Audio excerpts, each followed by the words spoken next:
on how to get money away. But John makes a lot of money. He's got a lot of influence.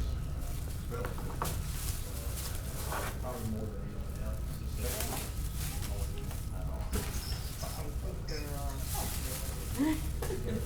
My model.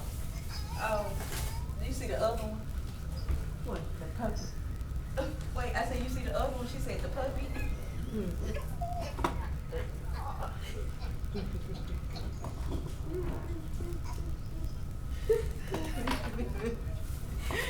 Hey, look, nobody on the top of you, Jasmine, so nobody know you're around. I know. You want to get used to that now? Oh, well, you might get to be quiet. I don't know how to damn, we ain't no weekend back there. You know what? You gonna have to find somebody that don't have an 8 to 5 job to take them from when they first open. Zell has a tax lien of about 25. Yes. Don't fool them once the bid's gone. That's what I'm going. They have a, Oh, my girlfriend right there. yeah. She's a lot better looking than Well, that. that's an answer. I saw that. I mean, yeah, you made social pay good. I know. Who would have thought it? Do I need to bring that? I need to find your comment. I don't know why. I may still have it on the book. Oh, he already has a frame. I got a frame. Oh, I'm sorry. He's already. Don't, I mean, you kidding?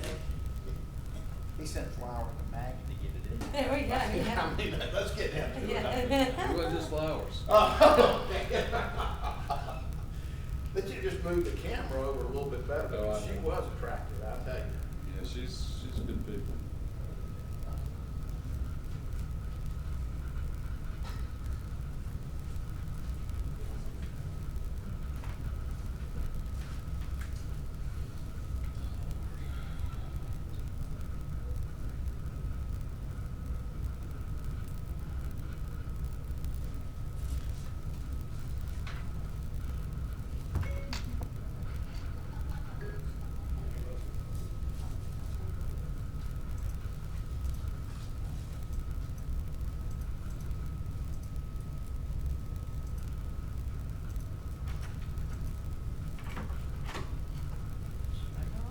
How are you? Oh, working okay. It's gonna be all right. Oh, I thought you was coming to food. How you doing, sir? Lauren, how are you, sir? All right.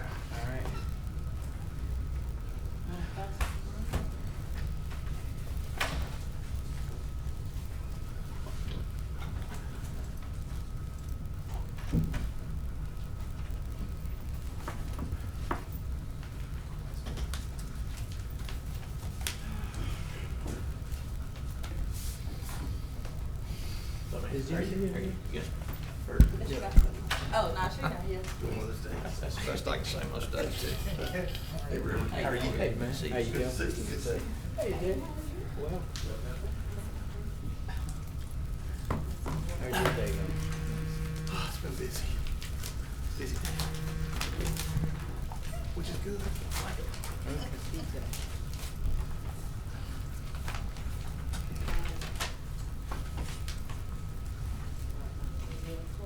Well, we have four. We had four. Councilman Bowman said he's gonna be a few minutes late, so I'll start whenever the hour arrives. Yeah. 3, 2, 1. With the four of us, we get some stuff done. Don't do it. Waiting on this day. You know, the commission starts at 3:30, sometimes they get out by 5. Good, how are you? Thank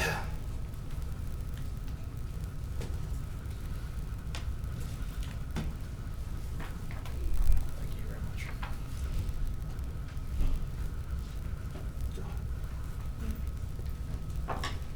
Later. Okay.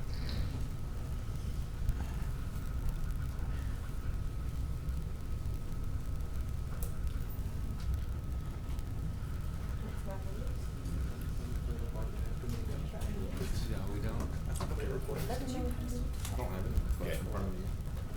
It's not here. None? Okay. Let me go. John's just go fill them out real quick.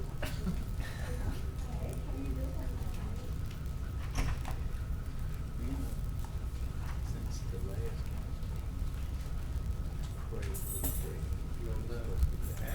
How are you? I'm good. I'm alright. Enjoying some retired work. It's interesting. I had a really terrible experience in the nail salon this salon day, so I won't be going back there. It's definitely dampening on how I was feeling about today. So I have to go to another nail salon tomorrow. That's a bad To get it all sorted out. That's your grandpa.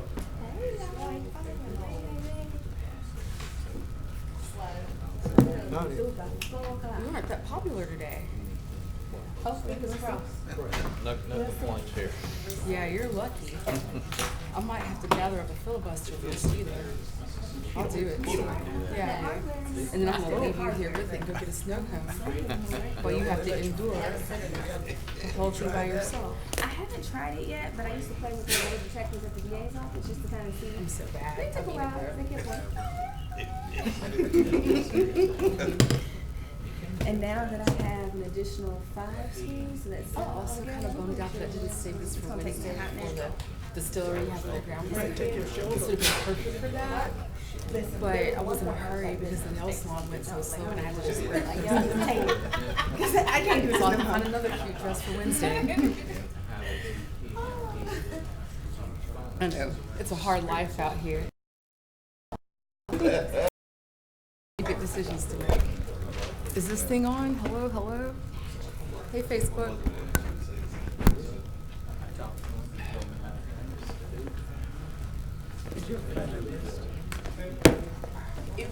Where's our fearless leader? He didn't even text you? Oh, no, I'm sorry. Hartfield, the chairman, did text me to say that he's gonna be late and asked me to start. Wondering about the mayor or the, well, that is true.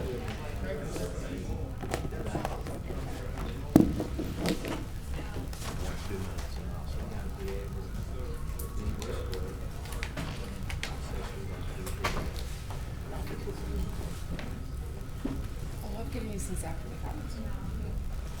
Invitations.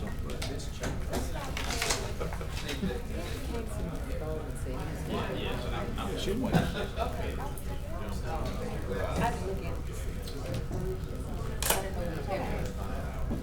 Okay, how are you? Hey, you go to the mayor. I don't see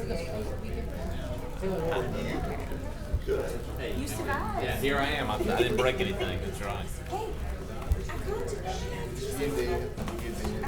called you. Okay, cool. I let my stay out. No, it's okay. She got you back. Oh, okay. Hey.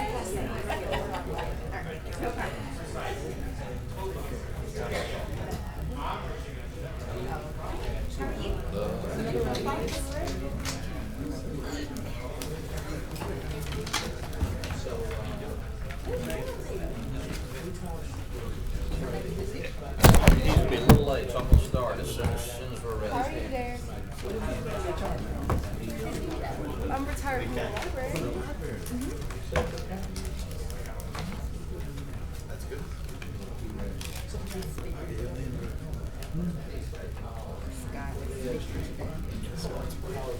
You did a report to the commissioner last Thursday. You never know. How much do you need?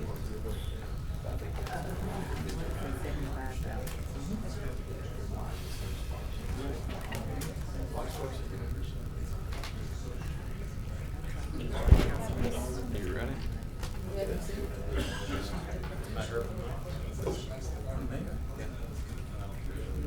I mean, I work for him, but. Don't give his schedule. I can, well, there he is. Oh, See, good, okay. I knew he was right outside the door when I said that.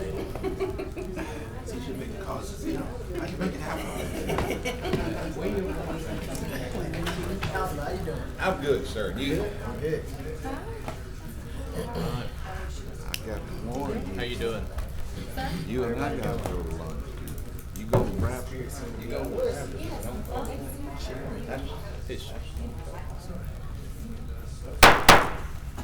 Meeting of the Shreveport City Council is now called to order. Councilman Green will give the invocation, and Councilman Fleury will lead us in the Pledge of Allegiance. Let us pray. Thank you, God, for this day, and thank you for this opportunity. We ask you to come in our midst. We ask you to touch our hearts, souls, and minds and be acceptable in our sight. Breathe on us with thy holy and divine power. Lord, thank you for what you've done, and we're going to praise you in advance for what you're going to do. As we take care of this city business, let us do that is right, and let it be received in the manner that it is given. And we love you today. We praise you today. We bless your name. In Jesus' name we pray. Amen. Amen. Join with me in the Pledge of Allegiance.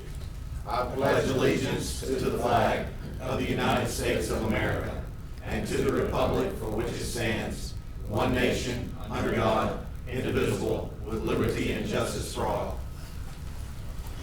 Madam Clerk, will you call the roll?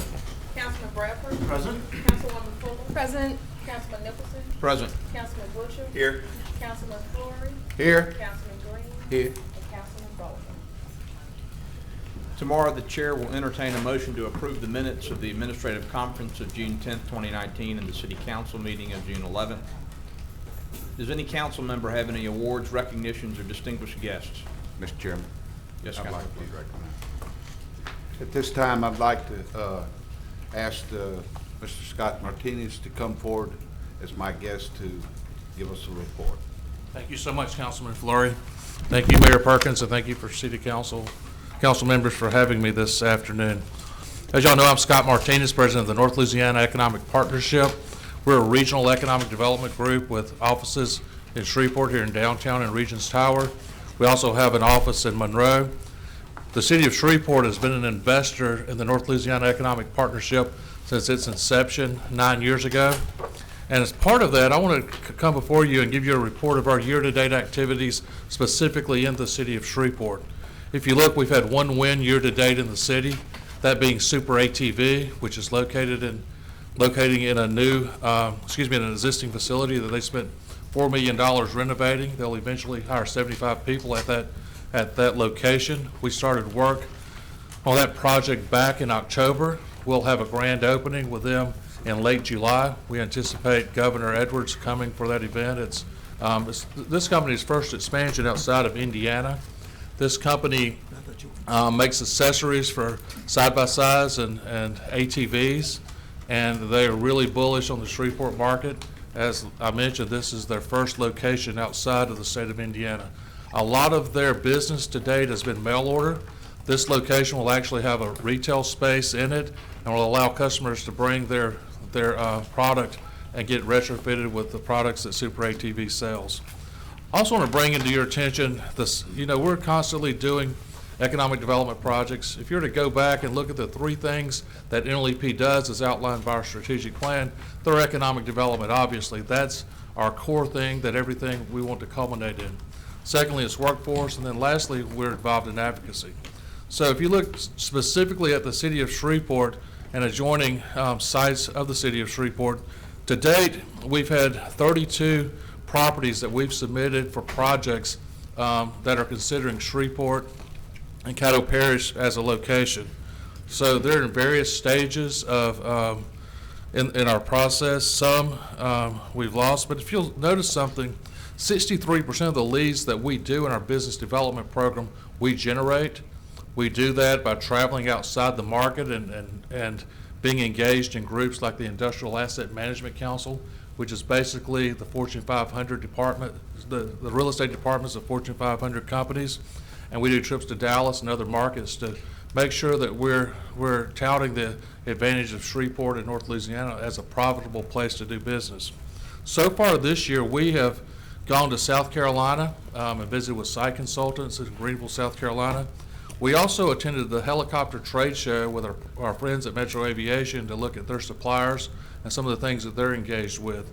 Many of y'all are familiar with the Stanberries and the work they do at Metro Aviation. And quite frankly, if you look at the copter project that went to Lafayette, that project wouldn't be in Louisiana without Metro Aviation and the connections that they made with our state and the representatives from that Swiss company.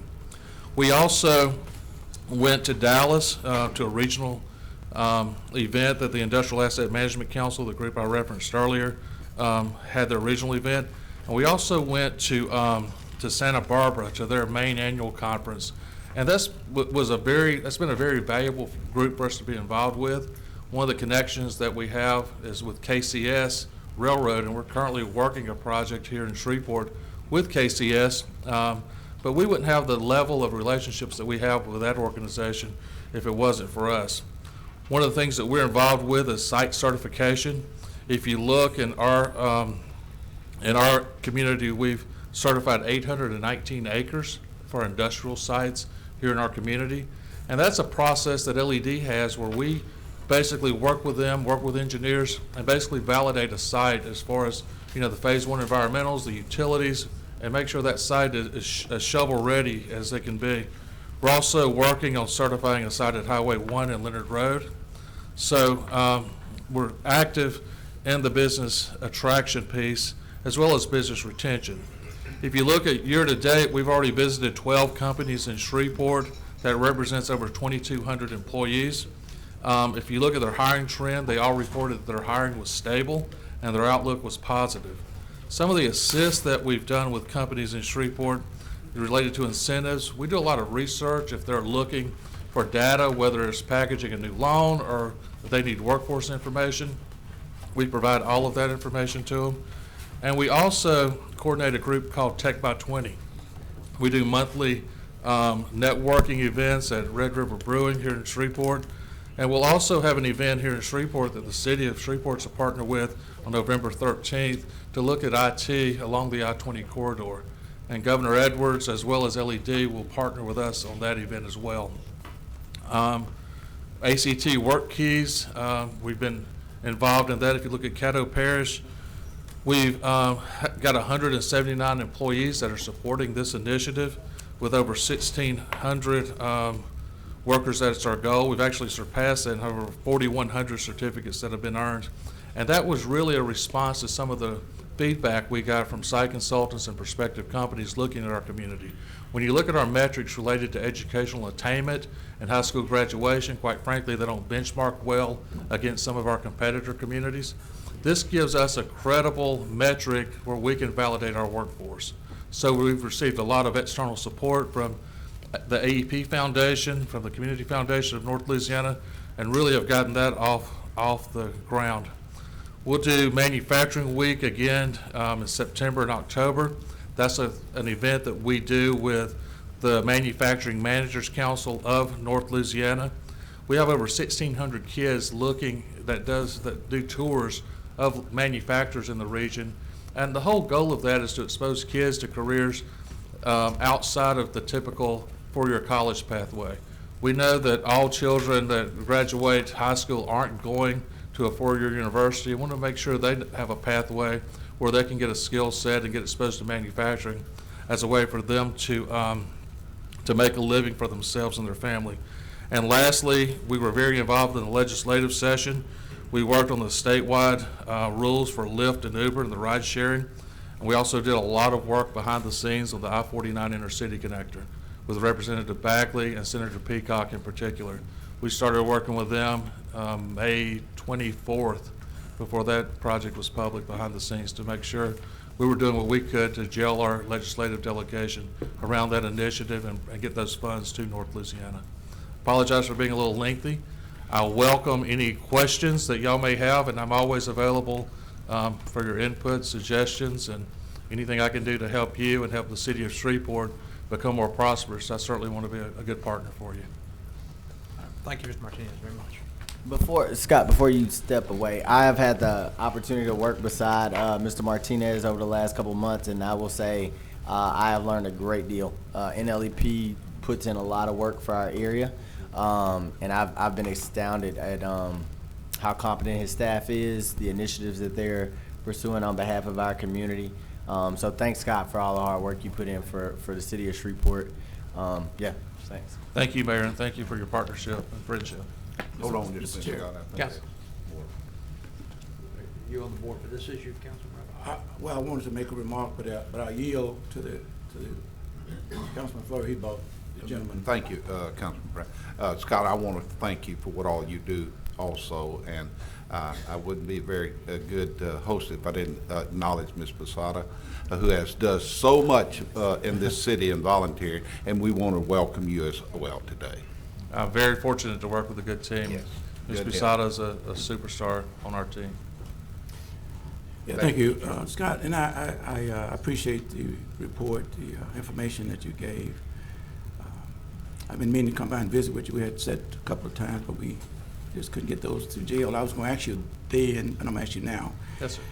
You kept mentioning your visits to various sites, and I was wondering, there's some other economic development entities in town. How do you work with them? Depends which ones they are. Well, I mean, I'm thinking about the Greater Chamber, the Committee 100, those kind of guys. Yeah, I work actively with the Committee of 100 and Mr. Chance and that group. Mr. Chance and I actually had a long conversation Saturday morning, so we're always in constant dialogue on different things related to economic development and broader community issues. The Shreveport Chamber, I'm an ex officio member of that board, and Dr. Magner and I have worked well together, and I think he's provided some good leadership on certain areas in the community, and certainly I'm a partner of his, and he's been supportive of me. But you know, I look at NLEP, and I think we're uniquely positioned when you look at our staff. We've got the most credentialed economic development group in the world. A lot of people don't realize that as a percentage. We have 4 certified economic developers and an economic development finance professional on staff, and that's puts us in the top 10 totally in the world as a percentage. We're the most credentialed. And they were one of less than 65 accredited economic development groups in the world. So, you know, we take that seriously, only in the context of does it make us more effective in getting capital investment and jobs to our area.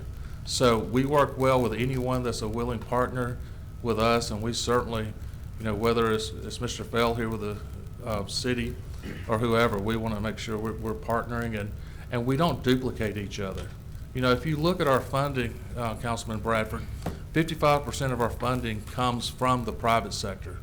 About 15% comes from all local governments combined in North Louisiana.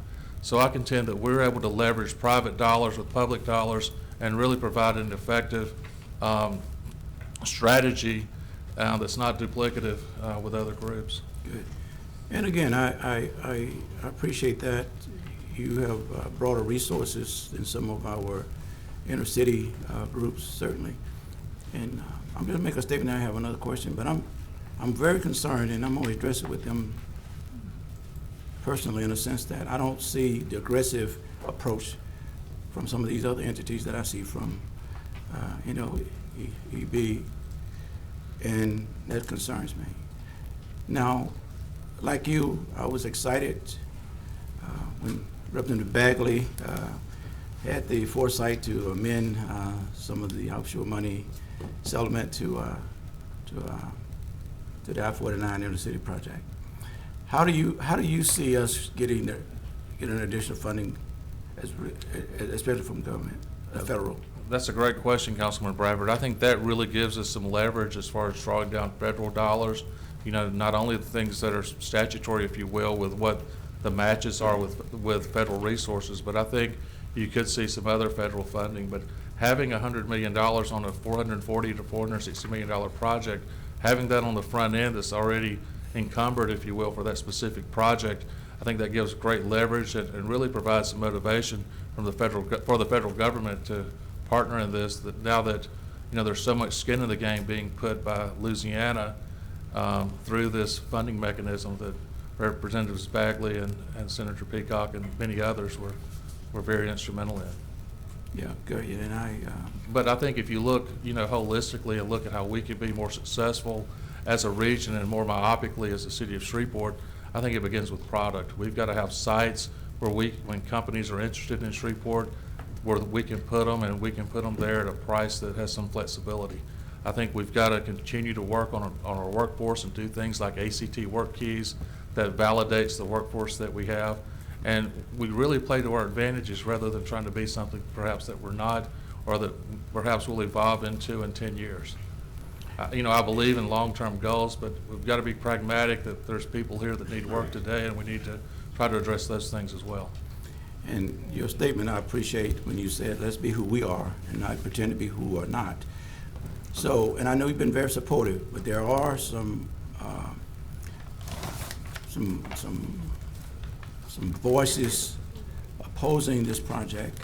But from your experiences as an economic background, you see this intercity connector as very advantageous as well as a game changer for the city of Shreveport. I think it's definitely part of the formula. I think anytime you can enhance mobility, whether it's for, you know, a citizen or whether it's for a tractor trailer moving goods and commerce, you know, to a facility in Shreveport or a facility manufacturing goods in Shreveport, I think that's a positive thing.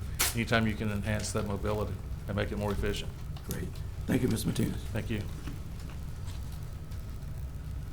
Councilman Bradford? Thank you, Mr. Chair. I just wanted to express to the mayor, in Shreveport this week is a women's organization called the Christian Methodist Episcopal Church Women's Missionary Council, General Assembly. The mayor came down this morning and welcomed them to the city, and I wanted to thank him. I didn't have a chance. I stayed around for a couple of the sessions for his warm and very, very kind greetings that he afforded the group. They was very appreciative afterwards, Mayor. They thought you was too young to be a mayor. But I just want to thank you for coming down and making those expressions. You're welcome. And they kept asking me when is the mayor coming when I got on stage, actually. So I can believe it. If no other council member has a guest. Mayor Perkins, do you have any awards, recognitions, or distinguished guests? I do. Just 2 points, and I'll expound on both tomorrow. The first, I was at the Let the Good Times Roll Festival this weekend, and it was a huge, huge success. I mean, our downtown area was completely packed. If you were looking for a parking spot, like, you really couldn't find it. You had to go blocks and blocks away from Festival Plaza. It was people walking all the way over the bridge to get here. So big time success with the exception of Sunday, and weather rained out everything on Sunday, and it was a cancellation. So proud of the organization that put that together, Omega and Friends. The second point is on a bit of a sadder note. Our community was struck with a big tragedy this weekend with one of our postal workers, Mr. Antonio Williams, that was shot and killed. I spent this morning with his family, and I'm just asking the community to continue to pray for them and continue to pray for the community overall. It was a senseless act of violence that we really don't need with what we're trying to do here. So I just wanted to make those remarks to, you know, hopefully have everybody's attention and hearts with that family as they recover. Thank you, Mr. Mayor. Mr. Green, would you come forward?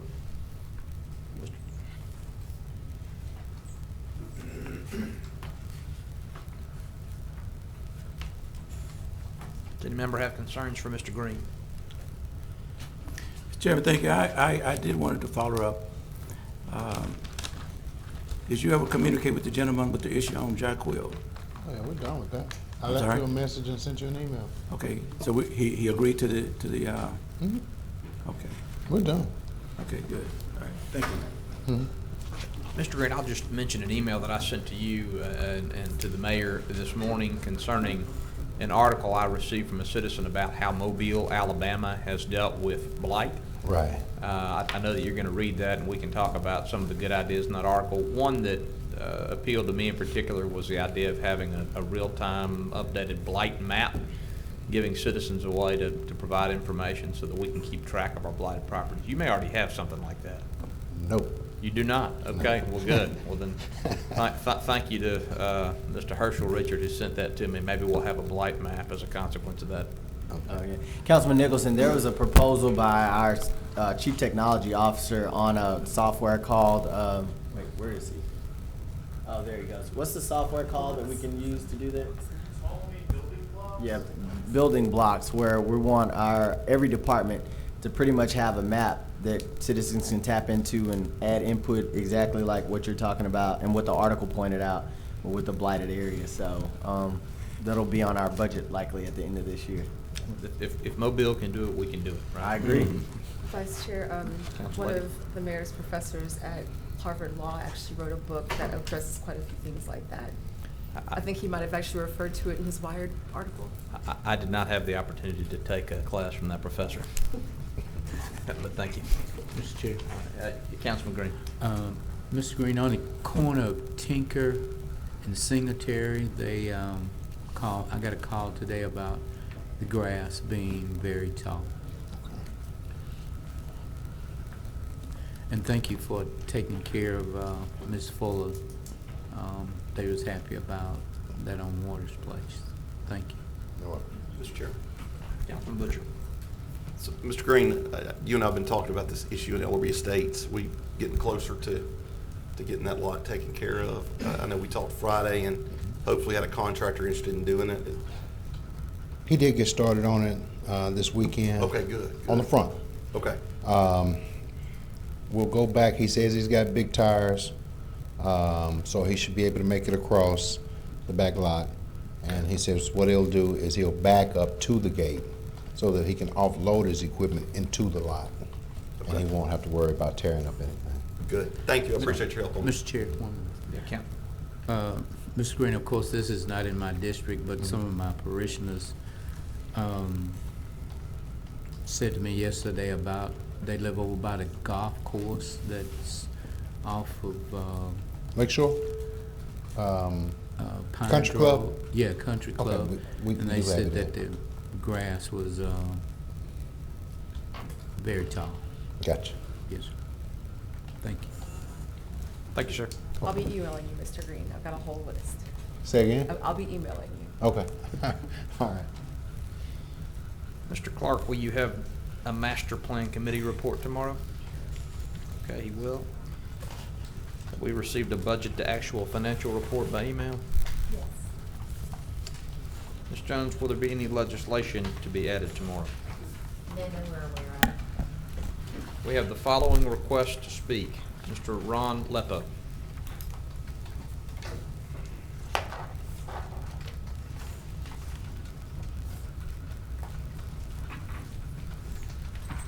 Good afternoon. My name is Ron Lepo. I'm the owner of Cuban Liquor at 928 Piermont Road. And I'm here to ask about the amendment to 10-84 that I received a copy of Friday afternoon by email. And I'm confused as to what's motivating that bill. And I guess, Councilman Butcher, that was yours.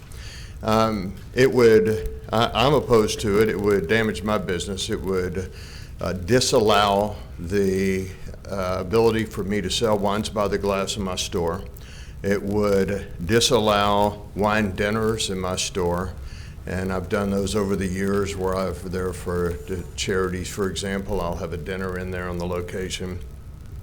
And selling wines by the glass is a helpful thing to my business. And I'm confused as to what it would do for the city. I don't understand what the purpose of it is. And I have to admit that I'm not real clear on what's for today and what's for tomorrow, and I may be doing what I'm supposed to be doing tomorrow. But part of what I wanted to do is just to understand what the motivation is for a bill that's going to restrict business. It seems to me that that's one of the criticisms that our city gets a lot of the time, is that we make it difficult on businesses, and I'm wondering where this is coming from. Mr. Chairman. Councilman Butcher. I appreciate you coming and speaking with us. And basically, this was brought to us by the police department. We have I don't want to call it antiquated liquor laws, but we have not looked at our liquor laws in quite some time. I think there were some minor changes done last year. A perfect example is there's another piece of legislation that deals with cameras and things like that. This is the first piece of a long list of things that the police department, along with the city attorney's office, are working on. one thing that we were told in the Public Safety Committee meeting, which was last Wednesday, Thursday, was that we are the only city in the state of Louisiana that has physical separations, like what you're talking about. There's no other city our size that has physical separation. And I was gonna have the police chief or Agent Cisco, I can't see back there, come up here and kind of explain the reasoning for this and what we're trying to do. But having said that, this is the first reading. It's a 2-read, so we have 2 weeks to discuss this, make amendments, look at it, get public comments, things like that. So we're just in the preliminary part of this. So I'd be happy to sit down and speak with you and get your concerns and talk about the direction you think it needs to go. But this was brought to us by the police department, and it is, and I wouldn't say major changes, but it is something to get our laws up to date. And I know there's some changes, and I came here last year when some of those changes were made, and there were some good ones. And there was one that probably was a little overzealous from the point of view for the police department to win, and we ended up not passing that one, and I think that was a smart move. So I think it's always good to get some input from the industry. And that's why the process is the way the process is. It's 2 weeks. So between now and then, we can have an open discussion about this. And I'm going to let, I don't know if I'll do it now or we'll do it after when we bring this up. I'm going to let Agent Cisco and the police chief come up and kind of explain what we're doing and why we're proposing. Councilman Butcher, will you yield to me? Yes, sir. Go ahead. Wasn't one of the discussions is the conflict with city law and state law? Correct. We're trying to get it in line. And that came up before too, the thought that the city law should say the same thing as the state law. And it really doesn't, it is not at all necessary for the city law. You don't want them to conflict, I agree. But if the city law is silent on a topic and the state law exists, there's no reason to add a law, because I think that it's adding some confusion for newer people that have not been in the business, say as long as you have. We're having some confusion. We're having some confusion about when licenses expire. So that's why we're looking into this, to make sure that we're doing what we're supposed to do. And we want to try to get it as close as we can to state law. And I agree with you. It doesn't have to be exactly the same, but we're trying to get it as close as we can, possibly. But I think the biggest thing that got me about this physical separation is that we are the only state our size that has this. Now, as far as with the wine by the glass and the wine tasting, when I read it, I thought the same thing, because I've been to a wine tasting at Cuban Liquor. So, I mean, I understand what you're saying, and that might be something we can look at in this. But the physical separation, I'm for getting rid of the physical separation. I didn't read that in what I saw. Maybe it's not. Maybe that's something planned in the future and not a part of this. I may have missed that. It's in the ordinance. Right. If I may, Councilman Butcher and Mr. Lepo, this ordinance replaces a provision that includes the physical separation requirement, and so that is the principal object of this legislation. It does incidentally reference the requirement of a temporary tasting permit for wine by the glass or tastings, which you do at Cuban, and like Councilman Butcher, I've been present for more than one of those and enjoyed them. Our intention is not to impede events of that nature, and I anticipate that the legislation may be amended to accommodate that particular concern. Yeah, there's nothing in the state that's stopping us from doing it, and the tasting is sort of a different thing, but to be able to actually sell wines by the glass all the time, or have a dinner where people have glasses of wine rather than a governed portion, is the part that I think this shows to be outlawing. And I was not aware, I didn't understand by reading this, what was missing was that it was eliminating the physical separation. That'll be a more interesting topic. That's right. Okay. Okay. How do I arrange to have the conversation with you? Yeah, definitely. I will. I'll get with you after. If you'll leave your number with them up there, I'll give you a call after. I'll be happy to. Thank you. Appreciate it. Do you want to? Councilman Brown. Yeah, thank you, Mr. Chairman. I'm definitely interested in, I guess, at the introduction, hearing from our local law enforcement, because change, I'm not against change, but he asked why and what was the purpose of it. And I think saying let's be a little consistent is vague to me, especially, and I don't know, and maybe somebody can answer the question. If this issue, how many persons or other businesses would be affected by this, or those that are already existing, will this allow them to be grandfathered in?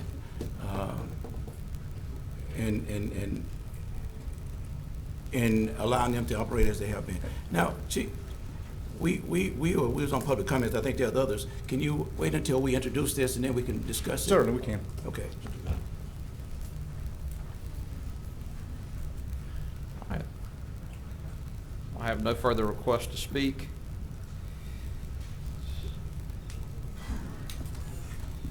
We have no executive appointments to be considered tomorrow. There are no items under consent agenda for introduction. Mrs. Jones, please proceed to consent agenda items to be adopted. Under Section B, Resolution 75 is authorizing Montrose Investments LLC, represented by Mr. Joseph Fertitta at 300 East Corner Lucas Road, to make a connection to the City of Shreveport's water and/or sewer system. Mrs. Jones, please proceed to resolutions on second reading and final passage, or which require only one reading. Resolution 71, a resolution to thank Chief Patricia Dias for 37 years and 9 months of service to the citizens of Shreveport as a member of the Shreveport Fire Department, for her leadership in the department and for being a role model for young people, especially women and African Americans. Resolution 73, authorizing the submission of the 2019 to 2032 Consolidated Strategy Plan and the 2019 Annual Action Plan to the United States Department of Housing and Urban Development. Resolution 74 is authorizing the mayor to execute an acceptance of act of donation between the City of Shreveport and the Shreveport Development Corporation, hereinafter called owner, and acting therein through Anthony J. Janka for the water and sanitary sewer mains and related facilities to serve Marginey Woods, Unit 2, and 12 Oaks. Resolution 76 is recognizing Shreveport City Marshal Charlie Caldwell Jr. for establishing the Shreveport City Marshal Office Law Enforcement Training Center. Resolution 77, dedicating the 1400 block of Kenneth Avenue at Dunlap Street in honor of Reverend Richard Hardy Jr. for his commitment and contributions to the Lakeside Allendale community and the City of Shreveport. Resolution 78, declaring certain city property to be surplus. Resolution 79 is objecting to the acceptance of outside explosives and industrial waste for disposal at Camp Minden at this time. Resolution 80 is amending sections 1.1 and 1.3 of the City Council Rules of Procedure relative to the time and City Council meetings. Councilman Butcher. On the resolution in reference to the surplus property, what's going on with Fire Station number 8? I know it's in a tremendous amount of disrepair, but what are we doing? We're declaring it surplus before we have another station, or? Sure, and I'll have Chief to come down. But we, initially had the Fire Station 14 that was a part of the reconstruction plan. Have found that Fire Station 8 is in much more dire need. So we've been working with Willis Knighton, and they've been willing to offer some property for us to do an exchange to be able to renovate that station. Okay. Chief? Yeah, originally 14 was the last 2011 public safety bond project. Right. It was about $2.4 million, I believe, in there to build that station. Over the last few years, because it's been 8 years since the bond was passed, Station 8 has deteriorated rapidly. It's built in 1926. We had put a lot of renovation money into it. We're running 3 pieces of equipment out of it. One of those actually runs out of a small lean-to we added to the side of one bay that's unfinished, open studs, and sprayed-in insulation. So the need to replace that station has taken a higher priority than 14. 14 is listed now on the for the 2019 bond proposal, which y'all will be seeing that soon.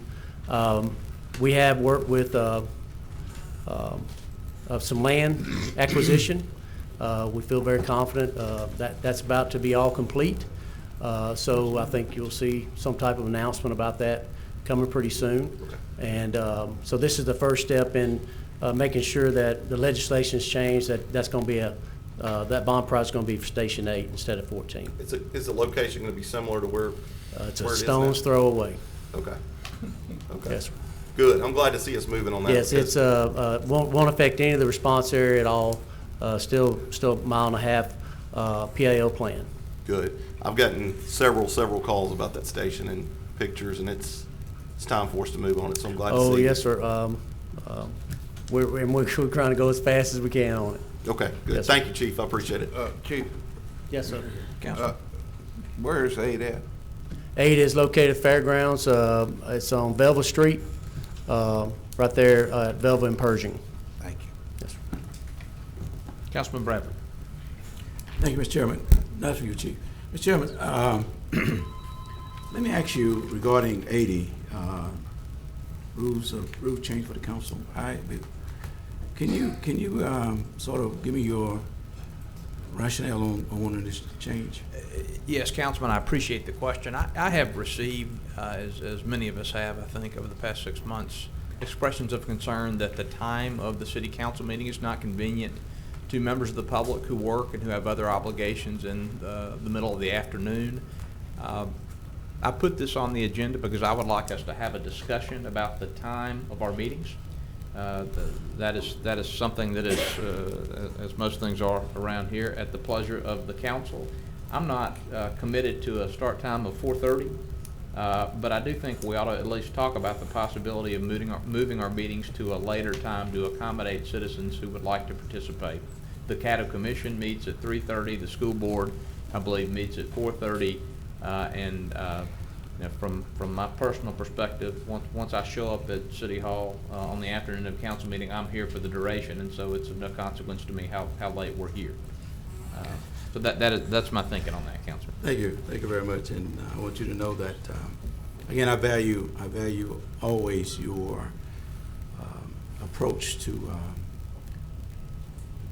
modifying issues that need changing. But in this instance, I have to respectfully disagree with time change for these reasons actually. First of all, city council meetings are not a spectator sport. Most of us get our feedback, inquiries, questions, requests for services, not through public comments, but through other means, emails, personal phone calls, through our procedure online, through the mayor's office. So our constituents, our residents have various means of communicating with council members. We accommodated public comments by moving the public comments to the beginning of the agenda. But even if I knew that we were going to get bombarded for 2 months with public comments, I wouldn't have supported that. But that's neither here nor there. But my point is simply that when we start talking about changing, I had the council office to research council meeting times. Before the change of city government from mayor commission to mayor council, according to the council office, council meetings was held at 10 o'clock a.m. In 1979, after the form of government change, council meeting was changed to 3 p.m. And for the last 40 years, the council meetings has been at 3 p.m. And the reason that I like it at 3 p.m. is because we are the board of directors of the city of Shreveport, who's conducting city business, doing business hours. Oftentimes there are issues that come before us that need to be responded to during business hours. And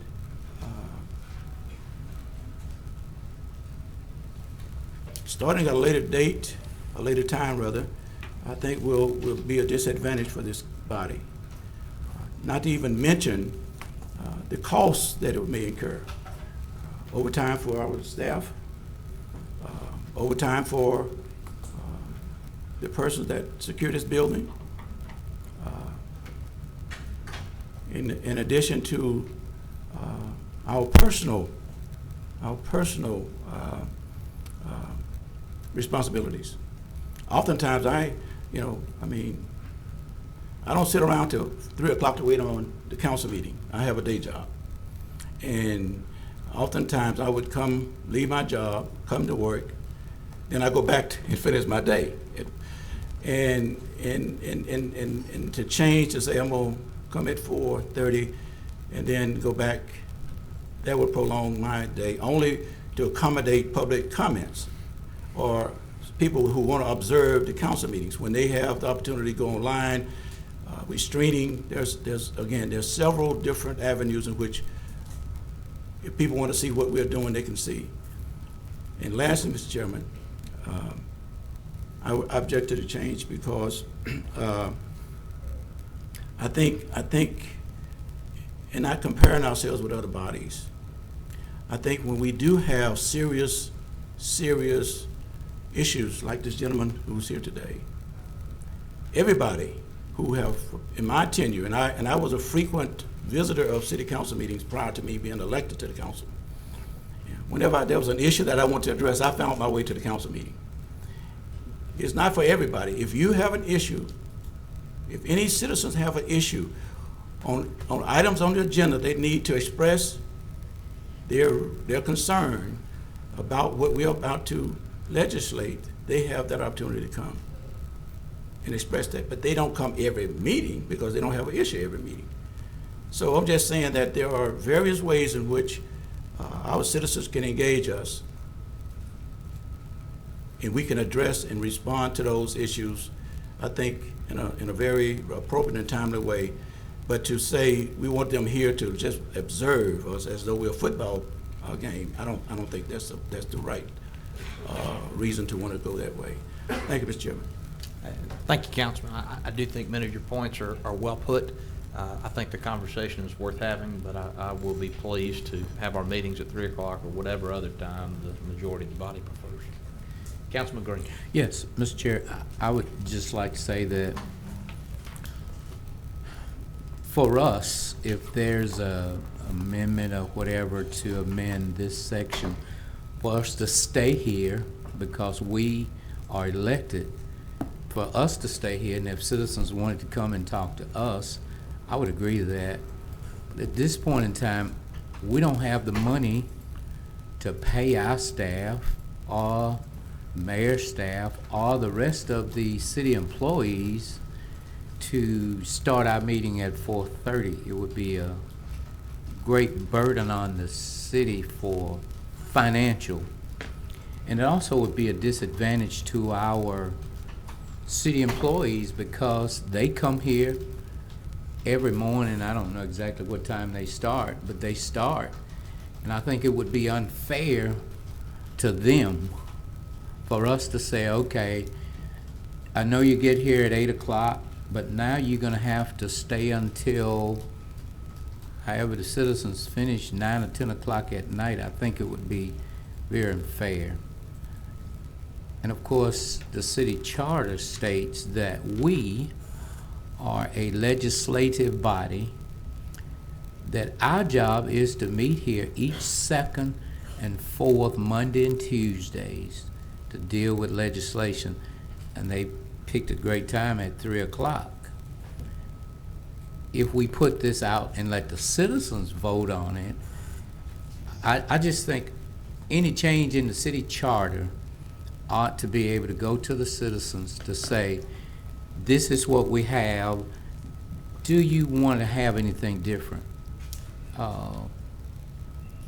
The legislators in Baton Rouge, they go down there every June and they keep their business straight. So I just think that at this particular time, one, because of the unfairness to our employees, two, we don't have the money to pay. Because if I was on a job and you required me to stay until 9 or 10 o'clock at night, then that ought to be double time and a half. and I don't think that we ought to punish our employees. They do a super job. Our council office, mayor's office. So to put a punishment on them, we were elected to do. So I don't care if I have to stay here until 12 o'clock at night. I sign up for gas money. And so therefore, I know that, and my gas go from Sunday to Sunday. So I signed up for that gas money. And so therefore, if I gotta stay here to 12 o'clock at night, let me stay. But to punish these hard-working folk to stay here longer than that, in fact, they need a raise now, and we don't have the money to pay them for now. And I just, you know, with all due respect, I just couldn't go along with this. I mean, I just think, because then we'll be meeting on Sundays. And then I'll really have trouble with my deacons then, Councilman, because If we meet on Sundays, Councilman Green, it won't be at my suggestion. but up to this point, I couldn't with good conscience punish our city employees with this. I just couldn't. Thank you, Mr. Chair. Well, I appreciate that, Councilman Green. It certainly would not be my intention to punish anyone by changing the meeting time to 4:30. But again, I just have received many comments and requests through social media and by email from citizens who have indicated to me in one way or another, I would really like to participate in city council meetings, but I got to work like most people. So I'm receptive and recognize that there are countervailing considerations, but I thought we ought to have at least a brief discussion about the possibility, and that's what we're doing now. Council Lady Fuller. Thank you. I'm concerned about the assertion that this would be considered a spectator sport, as if we're belittling our public, as if they're just sitting around eating popcorn and looking at us like we're on a football field. The public forum exists not just so we can hear concerns directly from the public, but so that we can have an exchange of ideas. And now that we've added, thanks to the administration, Facebook Live, more people are actually exchanging ideas without having to step foot into this building and still be a part of that conversation. Because when you get a phone call or a face-to-face or an email, that's just one person's ideas without the benefit of getting to have those things addressed in a public dialogue where people can build ideas on top of ideas. And I think that's an important part of public discourse. As far as the scheduling, without knowing exactly how many people are exempt employees, it may not be a matter of paying time or paying overtime if they're already exempt, because they're here until it's time to go. But the other thing is, if they're hourly, there might be the opportunity to flex the schedule. If you know that the meeting is starting at 4:30, we might be here till 8, then maybe you don't come in until noon instead of coming in at 8 o'clock in the morning. These things aren't difficult, they're just a matter of negotiating. And as far as the charter, I don't think that Mr. Art would have allowed this to be put on the agenda if it was something that was going to be in breach of the charter. This is probably the kind of thing that we can amend without having to actually go back and address the charter. Am I correct? Yes, Okay. ma'am. Thank you. Mr. Chair. You got Councilman Bradford. I yield. As far as the charter, I'm not trying to debate whether Mr. Art has, if he says something, Mr. Art works for us, so Mr. Art is not going to disagree with us about whatever. If we say that you want this bottle of water because Mr. Art knows that we're his boss, then Mr. Art is going to say you can have the bottle of water. But I'm saying that there are people who put this charter together, and when they put it together, then the citizens voted on it. May I?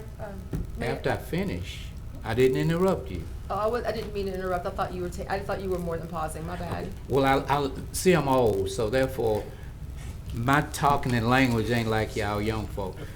It take me like 30 minutes to get whatever I got, so just be patient with me. All right, so, sometimes I have to, I lose my train of thought, and then I have to go back to it. Once you get old, you'll understand. Councilman Fleury, we were right there together, so he understands. So, but what happens is this. The charter says, and since we've been here, we have designed a way to just pick the charter apart. So why don't we just put an amendment, ordinance on that we're going to put the charter out for the citizens of Shreveport because it's not basically good enough for us today. And then let's just go through the whole charter and change it. Instead of just going through piecemealing it, say, okay, well, let's do this, let's do this. My thinking is this: right now, we owe these folk, we owe the mayors that we owe. If we're going to change the time, let's just let the water department stay open until 6 o'clock, because some folk can't get here before they got to work. So let's just change everything, and then let's just say, well, we just gonna shut the city down at 10 o'clock at night. You're still gonna have some folk to say, well, I don't get out there 12, so can y'all just keep it open until 12? I just think that as a legislative body, we ought to meet the needs of this city and not pick our charter apart. And if in fact we're going to put a burden on our employees, at least pay them. It's like at church. My members come to me and say, Pastor, we know we can't pay you. Well, my response is, at least try. So therefore, if we gonna put a burden on these folk because somebody make a phone call and say, well, you need to, I'd love to do this, then at least pay them. They already underpaid, we overworked, we could call them right now, we'll call them tomorrow. We don't care what they're already doing, but we want this amendment, we want this, and we want this, and we want it. And we don't understand no. So I don't think that a burden ought to be put on our city employees that we don't start the meeting until 4:30. And then I'll say again that I signed up for the job, but I'm old, I go to bed with the chickens. So it's like, you know, at a certain time I'm ready to go to sleep. Now I get up early. Now if we want to start this meeting like say 8 o'clock in the morning, I'm good. But when you go to putting it off till 4:30, I have a short attention span, and the older I get, and like I say, I didn't think my age was old when I was young, but the older I get, then I understand old age.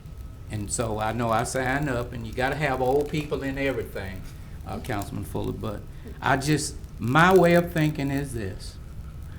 Just leave it like it is, and if we are going to change whatever in this charter, let the voters decide as they decided to pick us.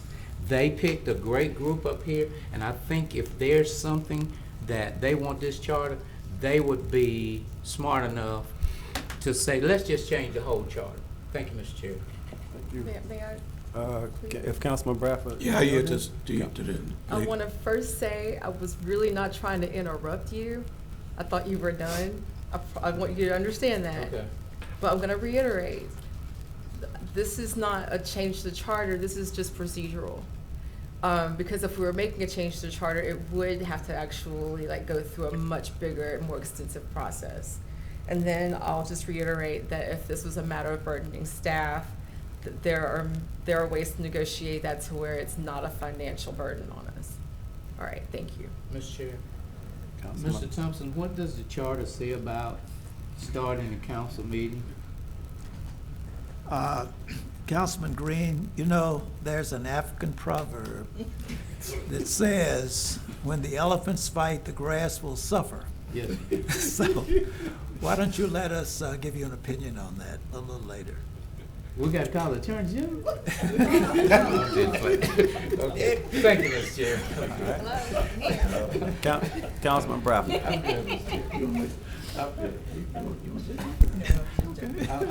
No, Mr. Chairman, thank you. I just wanted to, and again, I think, but I want to go back and say, I do thank the Vice Chair for considering the wishes of those that has responded about council meetings.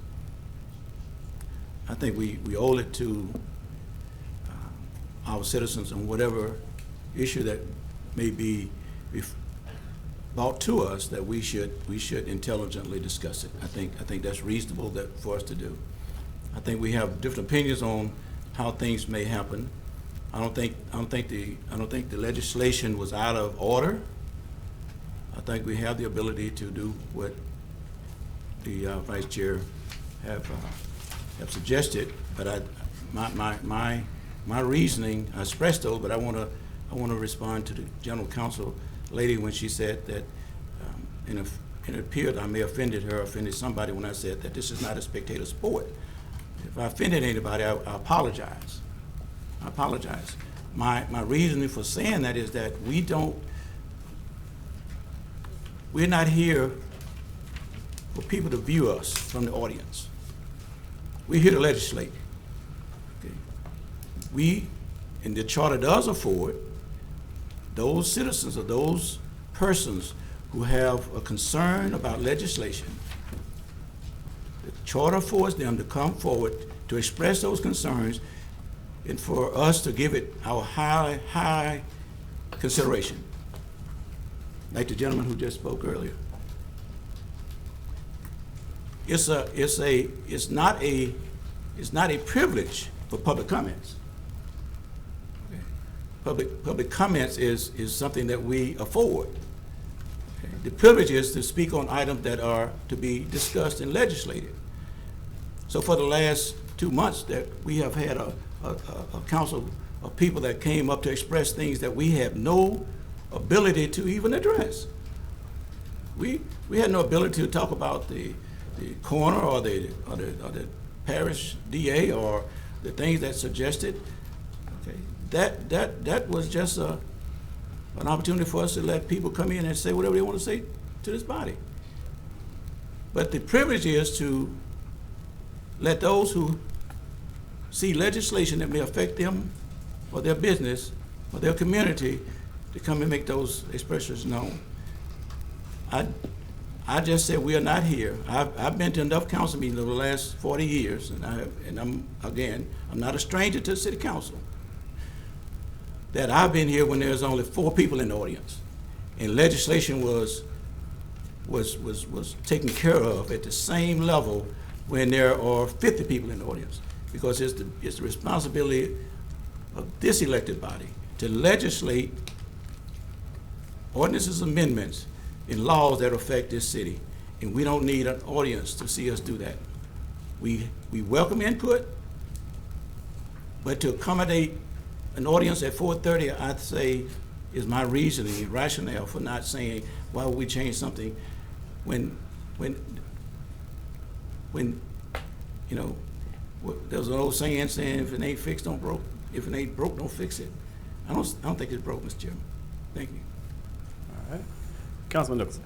Mr. Chairman, I was just saying in conclusion to our discussion of this proposed resolution that this is not a change I have any desire to force on even a minority of the council that has concerns about it. I think Councilman Bradford and Councilman Green have well expressed their concerns about delaying our meeting start time until 4:30, and if that's the sense of the body, I'm happy to continue meeting at 3 p.m.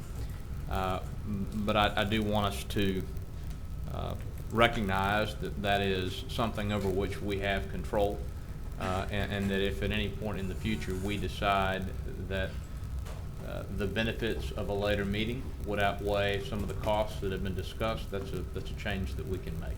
Thank you.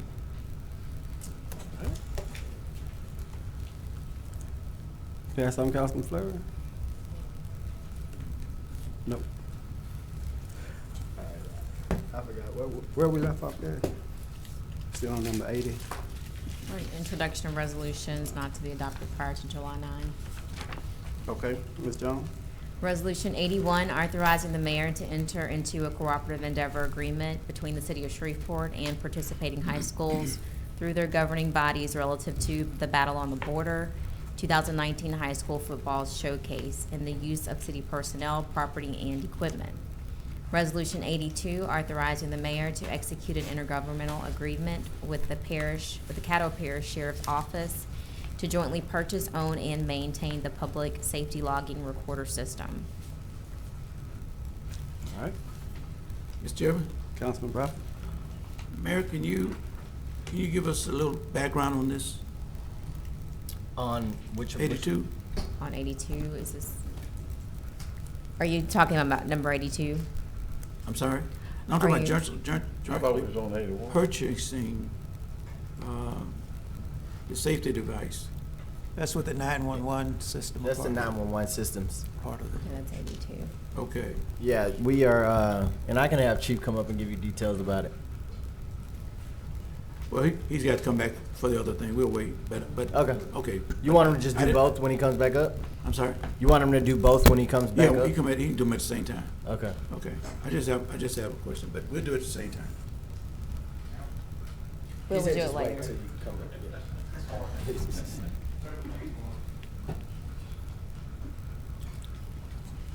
All right. If there's no other discussion, then Ms. Jones, we can proceed. Under Section C, Introduction of Ordinances, Ordinance 75 is amending the 2019 capital improvements budget. Ordinance 76 is amending the 2019 general fund budget. Ordinance 77 is amending Section 10-186 of the Code of Ordinances. Ordinance 78 is adding Section 26-220, affidavit attesting that city contract was not secured through employment or payment of solicitor, to Chapter 26 Finance, Article 6 Contracts, Division 1 generally of the City of Shreveport, Louisiana Code of Ordinances relative to requirement of an affidavit for city contracts.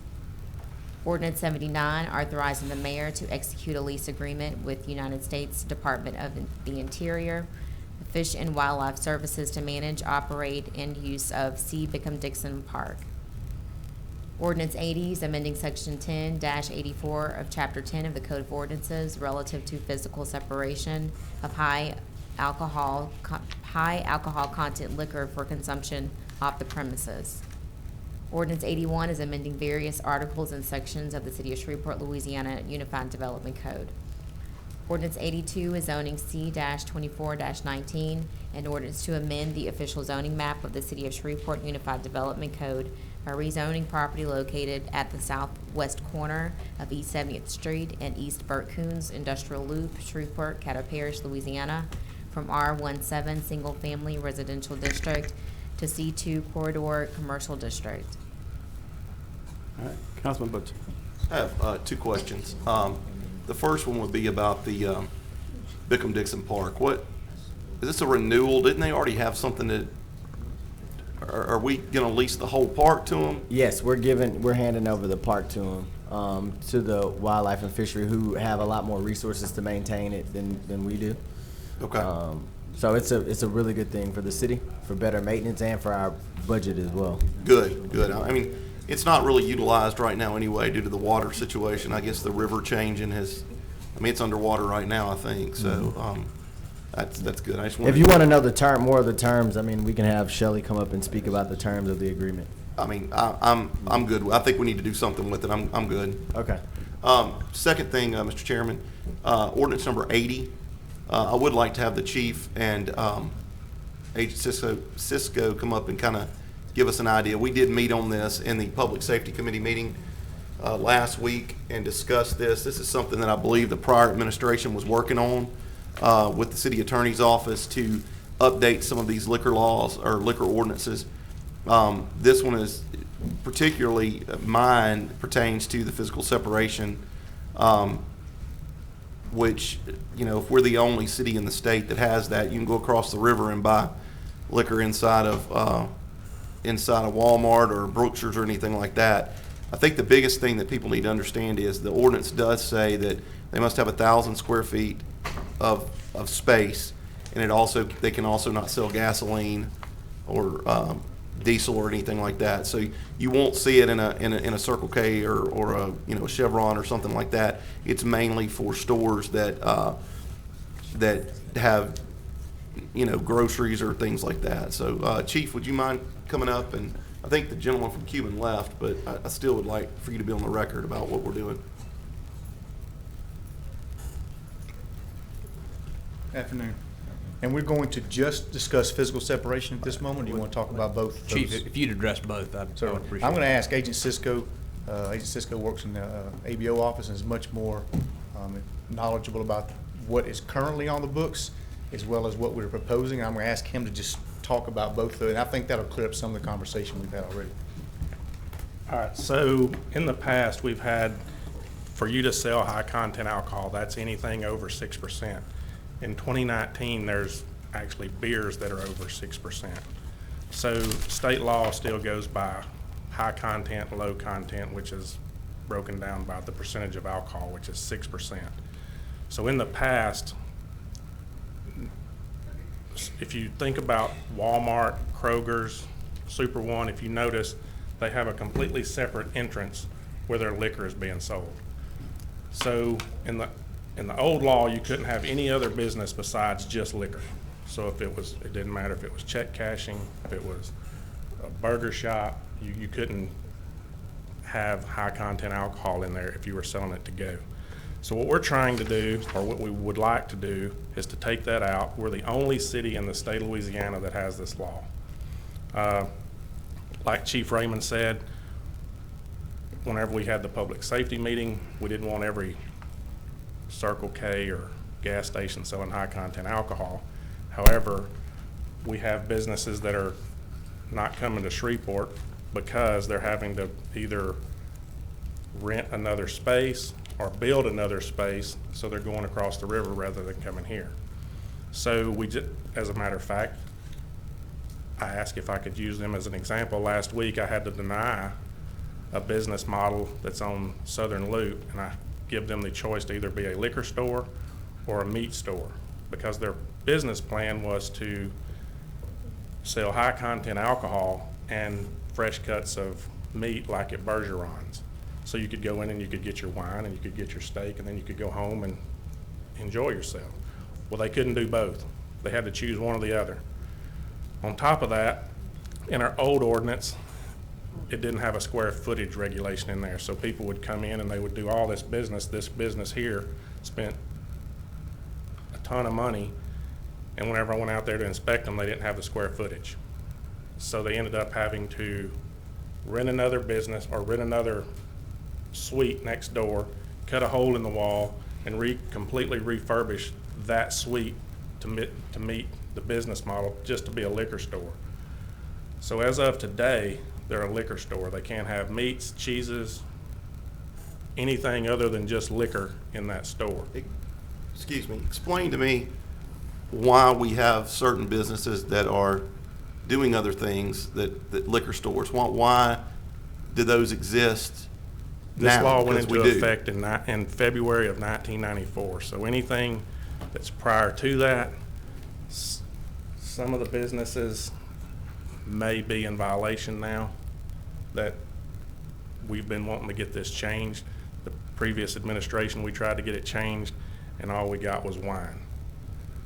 They can sell beer and wine now, where used to they couldn't sell wine of high content. So what Mr. Lepo was talking about earlier, we have a tasting permit for the city. If you've ever went to a tasting, more than likely they've come to the ABO office and purchased that one-day permit for 2 hours. Last year, we actually got to where they can actually come in and purchase a year-long permit for tasting. They just have to notify us, and they can't be over 2 ounces. The 2 ounces is state law. It's not something that we can change. You can't go and serve them a glass for the tasting. It's an actual, exactly what it is. It's a 2-ounce tasting. It's not, we're gonna go drink several glasses of wine. So what we did, I took the state law and catered more towards what we talked about in the public safety meeting, and come up with what we have on or what we're proposing now, which is exactly what the public safety meeting asked for. So what that would do is the person on Southern Loop, I think they're back here in the back of the building, or in the room, it would allow them to have them corks and cuts in their new business rather than just a liquor store. So in response to Councilman Bradford's, there is some teeth, and we discussed a lot of this, Councilman, in the Public Safety Committee meeting of why he's trying to do this and has presented it to us. I think that it needs to be fair and equal, and this to me, and I might be wrong, looks like kind of a housekeeping issue that we're doing. We're just cleaning up because we already have, and I in no way want to hinder any business from being able to do what they need to do legally. One question I had, Mr. Lipo was speaking about the wine tasting. Does this put more of a burden on him now, or? No, this opens it up. Actually, in the law that we're proposing right now, under A7, he can actually come in and apply for that permit just like he can now and get the same permit that he has now and not miss a beat on what he's currently doing from where we got it passed last legislation. So this won't tie his hands? Not at all. No. What about? Actually, it will open him up to be more legal. Okay. So are we helping Mr. Lipo if he doesn't know it or not? We are. And that to me is the point of us even looking at this. If we've got businesses that are doing it, and you've got people that are coming into the city, we were talking about being business friendly. We have people that are coming into the city that are investing a tremendous amount of money into a new business, and then they get shut down and their whole business model is closed down. However, you've got other people in the city doing exactly, we just need to clean it up. This is a big deal with Whole Foods. Whole Foods, this kind of was a speed bump for them. And whenever I talked to them, I said, I think we can get it passed to where y'all can get high content liquor, so they're here. So they're supporting it. Whenever I talk to Brookshire's and Super One, they're actually having to build another business, lights, electricity, employees, CPAs, all of that, just because of this law. They're gonna sell alcohol, it's regardless, so it's more business friendly to all the businesses. And this does get us back in line, or more so in line, with the state of Louisiana. Absolutely. And there's more of this to come in the future. You're working with the city attorney right now. We're taking a big ball right now, and we're gonna make it more business friendly for everyone in the city. One thing that was interesting to me in the public safety meeting, and Mayor, you weren't there, but Ms. Jones was, but their alcohol license in the city are expiring at a different time than their state. So if you're a new business, and ignorance of the law is no excuse, but if you're a new business that comes into Shreveport and you think you renew all at the same time, you could be operating with a state license but don't have the city license. So that's part of this ordinance, or what we're working with the city attorney on right now, is to bring things in line to make it more business friendly, where we kind of can all be on the same page. So I appreciate you bringing this to us at the meeting, and I would like for maybe myself and Mr. Lipo, and we could all sit down and kind of discuss what you're talking about to kind of make him feel at ease that we're not taking anything away, because I don't ever want to take anything away from businesses. I want to get us all on. No, we're not taking anything away from businesses. We're making the city of Shreveport a better place by making it more business friendly. Okay, thank you. You want to speak regarding the cameras? If you would. Yeah, I'll just, by way of preface to Agent Sisko's remarks, if I may, Mr. Chairman, the ordinance I proposed would require all businesses that sell alcohol in the city to have cameras. Cameras deter crime, and they also provide evidence of crimes when they occur. For the past decade, we have had a law on the books that requires certain bars and lounges in the downtown business district to have security cameras.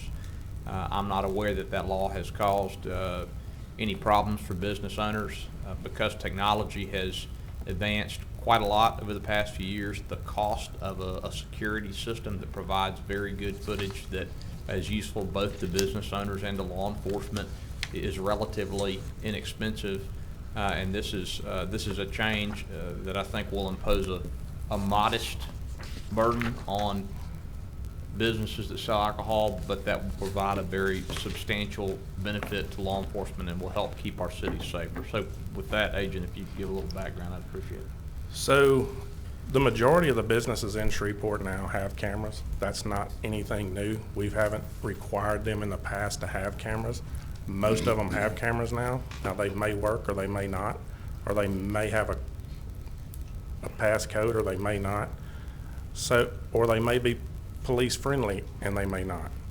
With the ordinance that we're proposing, the complaints that I've got is, well, we just don't want the police to come in and view our cameras anytime we want.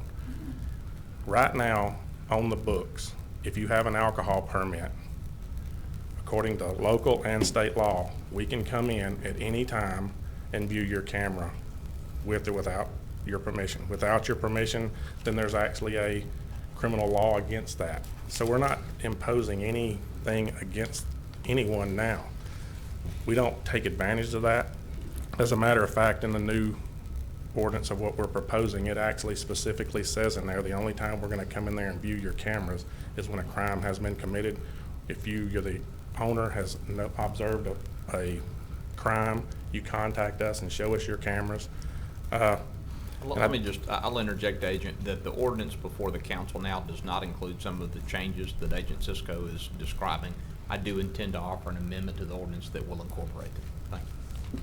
Also, I did some research and went to Best Buy, the best place I could think of to get some prices on cameras. So a SWAN camera, according to the police department crime scene guys and the sheriff's office crime scene guys, there's two camera systems that are very police friendly, SWAN and Samsung. So if we can't get into those, they'll break into them for us for free.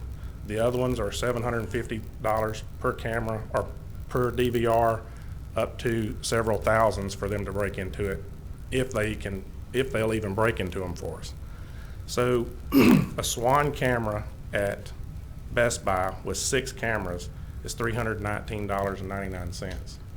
Now, the 30-day retention was a big deal with the complaints that I was hearing over the weekend. So a top-of-the-line 8 terabyte hard drive is $139.99. So for less than $500, you're getting a Cadillac of a camera and a system for your business. And what we're asking is for it to be at entrances and exits, points of sale, bars if applicable, and parking lots if applicable. So we're not asking you to put 16 cameras in your business. We're asking you to put, 4 to 6 cameras. Friday, I went and ate breakfast at Maryland's place, and he called me this weekend. I think Councilman Fuller was going to go out and talk to him, and he was just up in arms. And after I explained to him what we were doing, he's like, "Oh, well, I'm okay with that." And I asked him Friday morning whenever we were eating breakfast, I said, "What kind of camera system do you have?" And he walked me through it and showed me, and I was like, "Well, good, because you're in compliance now," which most businesses are. We're not going to make them do anything that they're not already doing. Okay. Councilman Fleur. Mr. Chairman, I'd like to point out to you that we've had a severe crash on the request to speak, but I have been on the board, and thank you for recognizing me. I speak on 2 issues. Councilman Bradford, I want you to be aware that the separation of the alcohol that they're talking about, sometimes Big Mama likes a glass of wine with her steak, but she has to go in 2 separate places to get those orders filled. And I think that that would help her a lot if we had it all in one place. The second thing, Councilman Nicholson, would it not be true that an attorney could subpoena in a DWI case or in a crash, motor vehicle crash, those camera footages from the bar? Yes, Councilman, he could. Thank you. Mr. Chairman. All right, Councilman Butcher. So the 4K, I think, is the concern that I've had. Is that going to be removed? I mean, I talked to Cisco about it, and yeah, I'll speak to that. 4K was sometimes you get ahead of the people who know what they're doing, and so this ordinance got published with a proposed requirement of 4K at my request. That is the cutting edge of camera resolution. I've talked to Agent Cisco. He tells me that is not necessary to provide footage that would be useful to law enforcement, and so I'm pleased to amend that out of the ordinance along with some of the other changes he's proposed. Good. Mr. Chair. I had Councilman Bradford, but I know that Attorney Creel had. Attorney was on first. She was on something else. That's why I'm going to you if you're speaking on this. Yeah, I'm on this as well. Okay. Councilman Bradford. You're not on this? No, it's not. Okay, well, listen, I think the conversation has cleared up a lot of my concerns, because I was responding to the gentleman who spoke, and he made it appear like what we was proposing would be unfair and having create some adversity with his business. I mean, Councilman Flores right in that when some people go to to get a steak, they like wine, but he knows that that we can have wine. Our wives won't let us drink nothing more than a sweet tea. So we're not affected by this ordinance. But I see clearly now that what you're doing. But so let me ask you this, and maybe Attorney could respond as well. Oftentimes when we pass legislation to come into some type of fashion with others, there's a grandfather in clause. Does this afford companies that clause? I don't think we would have to grandfather anyone in because nobody, I mean, it's been so restricted in the past. We're basically loosening up the law rather than tightening up the law. Does that make sense? Okay, yeah. So if we were tightening up the law, then we would probably have to grandfather. Okay. But we're not tightening it up, we're loosening it up. So, and I asked how many businesses would be affected, so that'd be a broad number. Oh. But again, it does not affect them in a negative way. No, sir. Okay. It would affect all the businesses in a positive way. Not only that, it would create a huge amount of income for the city because where they're paying $90 for an alcohol license now, every one of these licenses would be $500. So you take 300 stores and multiply it times 500, that's what we would create revenue for the city. In regards to the cameras, give me an example. Why would you go in and review a camera out of a store? Robberies, thefts. We actually did I assist with alcohol tobacco control of the state of Louisiana. We actually went in and looked at one in Bossier where the guy was overserved, and come to find out the lady just served him 2 beers. It wasn't the bar's fault. He was just a functioning alcoholic. Okay. So it saved the bar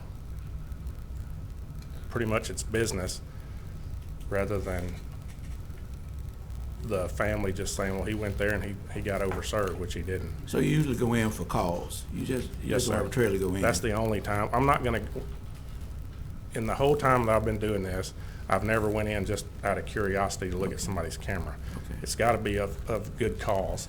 So, and we don't have time to just go monitor hundreds and hundreds of hours of video of a clerk watching or paying or working or whatever. Yeah. When I said that, what was on my mind was selling to minors or something like that.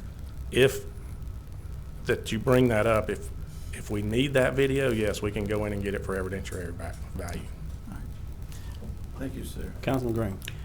Well, you cleared up mine, because when you start talking about those cameras, I was thinking about the financial loss it was gonna be for some stores, because church folk don't like to get filmed when they're going in. So I understand. I'm good. I'm good. I understand.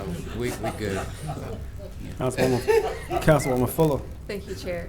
I received questions also about the security guard requirements. Could you just expound on that? Okay, the security guards are, the way the state law is written, if we didn't police security guards prior to a certain date, I don't know what the date is right now, we used to give out security cards, like an ABO card. Well, we found out that we couldn't do that because we started doing it after the states started doing where they get a security card from the state. So once the state started doing it, we couldn't do it anymore. So we don't do security cards, we don't do any of that stuff anymore, like we back 7 years ago. So how are you gonna enforce the 75 patron Will you yield, Council Lady Flood, since I read this? I just want to ask a question. Okay, but he won't be able to answer this question because he hadn't seen what you're looking All at. right, then I'll yield. Council Lady Fuller, as I said concerning security cameras, the security guard provision in the proposed legislation is a carryover from the ordinance that has been in place since for about 10 years in downtown Shreveport, and if state law has superseded us, then we'll just cut that out. That's the alcohol tobacco control. They actually police the security part of it. We don't get into that because we don't have anything on the books to So this- enforce that. so we it'll can take be, this out. yes, it will be enforced by the state law. Awesome. Okay, thank you. What is the state law agent on security guards? I couldn't tell you. Okay, but there is some. There is a regulation state of law state with some incidents that has happened in the past, because the ATC is actually in our building in my office. He's actually had to go and pull video to see if the security guards were armed or unarmed, who the security guards are. They have to notify the state on their alcohol license, their security team, and so he takes care of all that, and I've got way more stuff to do, and I just trust that he's gonna do a good job at it. Well, I will say, before I offer an amendment to this portion, I'm gonna determine with the help of the city attorney's office what state law is and whether that's useful to us. Thank you, Chairman. Councilman Butcher. One other thing that I wanted to note that was brought up in the Public Safety Committee meeting, the ordinance about the cameras has always been there, correct? But when we changed zoning to the UDC, it got a little complicated, right? Well, we don't have a B4 district anymore. Okay. So, and it was only in the B4 district, which was kind of watered down and confusing to business owners of where the lines were. And, you know, I think some of the grandfathering stuff that Councilman Bradford talked about earlier come into play, and it wasn't clean. It was kind of confusing. But the B4 district used to have cameras at like the elevators, and I don't know of any bars that have elevators and stairwells. There's very few. So what Councilman Nicholson's doing now is more clean, more easy to read. So basically, like I said about the other one, we're just kind of cleaning house on a few things. Yes, sir. Okay, thank you. Before these gentlemen leave, Mr. Chairman, I did want to ask regarding the 911 system to the chief. Who determined that the system was out of date, and what upgrades was you guys looking to implement? The reason we have to get another 911 recorder is because the radios are being updated from a analog system, I believe, to a P25 compliant. And in my limited understanding, it means we can have contact with more agencies, not on our broadband that we're on now, not on our particular radio channel, and we get more coverage. There are areas of the city right now, there's certainly areas of the parish where the radios do not function. We don't have good cell tower coverage. The P25 is going to basically eliminate that problem, and it would allow us to go even to larger portions of the state and even out of state if that were to happen, and still be able to talk to our dispatch. Because of the fact we're upgrading to this new P25 compliant system, the old recorder only works with the analog systems that we currently have. It'll be outdated, and therefore we have to get a new recorder if we want to continue to record all the phone conversations, all the citizens that call into police and fire, as well as all the traffic amongst officers and firemen while they're on scene. That's a safety issue. For example, if I get out in a foot pursuit or something and I yell out an address and it's hard to understand, other officers said, what did he say? They're rewinding and listening, so it sounds to me like he said, 700 West 70th. If we didn't have it recorded, it'd be anybody's guess what somebody said.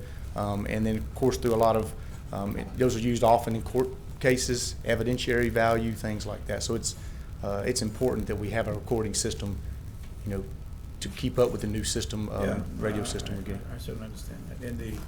And the cost is a shared cost, is that right? It is a shared cost. The police department is actually going to have a higher burden because we have more operators, we have more channels, we have more radio traffic. Second to us is the Shreveport Fire Department, and then the Caddo Parish Sheriff's Office is third in line as far as how many calls we participate in, how many channels we have to monitor, et cetera. So it's percentage based. Okay, I see. Thank you, sir. Yes, Mr. sir. Chairman, 911 is updating all of their equipment, Well, and that means that everybody who is a part of that, all of the other equipment has to be compatible. So all of the equipment is being updated, They gave especially us through the a- 911 system. Councilman Butch. I was on the 911 board when we passed this bond issue, and basically what 911 is paying for, Councilman, is they're paying for all the new radios, portables, mobiles, they're replacing everything. 911 is with the I think it was a $12.5 million bond issue that's being paid for out of service fees that the state legislature changed about 2 or 3 years ago. So I think this really, besides I think some things that Mr. Hanson's doing, I think that this is really our only expense for this change. And our system that we had prior was probably 20 years old. I think they put it in service like around 2000, 2001, and it had gotten to where we were not able to talk to statewide. There's Elwin, I believe, is one of the statewide bands that you can talk to state police, and Bossier. I think Bossier's gone to that, and I think Webster's gone to that now. So it was time for us to upgrade, and luckily 911's paying for all the new towers. They're paying for all the radios. They're paying for installation into the cars. So really, this is our only expense, other than some things I think y'all are doing with some modems or something like that. We'll have to pick up extended maintenance costs 3 years after. Right so after. 2022 or so, we'll have to start paying some maintenance costs. But again, it's Y'all already a lot paying less that than we're paying y'all now. already paying that though anyway, right? Right, and currently we lease some radios, we own some radios. From my position, this is a better proposition for the police department, for them to own the radios and us to pay maintenance fees. Okay. I had Attorney Ewing, is that, just checking? I was just gonna say, there's going to be another part of this coming up probably for the next council meeting, Okay. dealing with a CEA with CADO 911. So Right. this is kind of a multi-part thing that's coming along, and this is just the first part that's being brought up. Okay. All right. Anyone else on this with the chief? Thank you, Chief. Yes, sir. All right. Attorney Creel. One of the ordinances that is up for review is Ordinance 81, dealing with code text amendments for the UDC. I had an opportunity to speak with Mr. Alan Clark this morning to let him know that it's my intent to advise the council that a portion of the ordinance as it's written is in contradiction with our UDC. Specifically Article 16, Section 16.1, dealing with code text amendments. Essentially, the issue is that the way it is written, it would affect a very small number of businesses, and per the UDC, we're not allowed to make those kinds of changes just for a small number of businesses or a small number of persons. And the section, specifically Section 2 on the fact sheet to amend Article 9 billboards, Section 9.8, that is in contradiction with our UDC. So I just wanted you guys to be aware of that before you voted on it. Good number is that? It is 81. 81, specifically the second part of it dealing with billboards. Mr. Chairman. Yeah. Ms. Crowe, do we as the council have the ability to amend the UDC? Is that something we can do? Or No, Mr. it has Thompson, to go I don't know the answer to that. It has to go through the MPC, and the process that they're following right now is correct. It went through the MPC, they voted on it, which is why it's before the council now. It's just unfortunately the way the UDC is written, I'm unable to advise you guys to move forward with that particular ordinance. But I mean, more broadly, is the UDC, the Unified Development Code, that's a code that we promulgated. Is that true? Yes. But in order to amend the text of the UDC, and she's talking about a provision in the text that says that you can't make these kind of changes, you would have to ask the MPC to go in and change the text, or recommend to the council that you change the text. Then they would send it over to the council, and the council could then do it, or they could do it on their own motion. or somebody else could ask them to do it. But there are a couple of things that in the UDC that the council may want to consider changing because it is a very restrictive document. Okay. Mr. Chairman, before we move from this section C, I want to ask, well, I guess I asked Mr. Clark tomorrow, but I want to ask the council lady today in regards to 76. What caused you to want to? I'm being a flippy floppy. I'm sorry? I'm being a flip flop. I was approached from members of the community, and while I still believe that that should be a shared expense and that I'd like to see the school board take on more of the expense than they currently have, I'd like to see us go through a more thorough discussion period with them. And Mr. Art reached out to the chief, and there are some suggested spots where we could remove crossing guards now, about a dozen of those, I think. And then we could go ahead and move forward by staffing the others that for the year, but go ahead and start a conversation with the superintendent and maybe the mayor if they could do that, so that we could maybe we can revisit this for next year, next school year.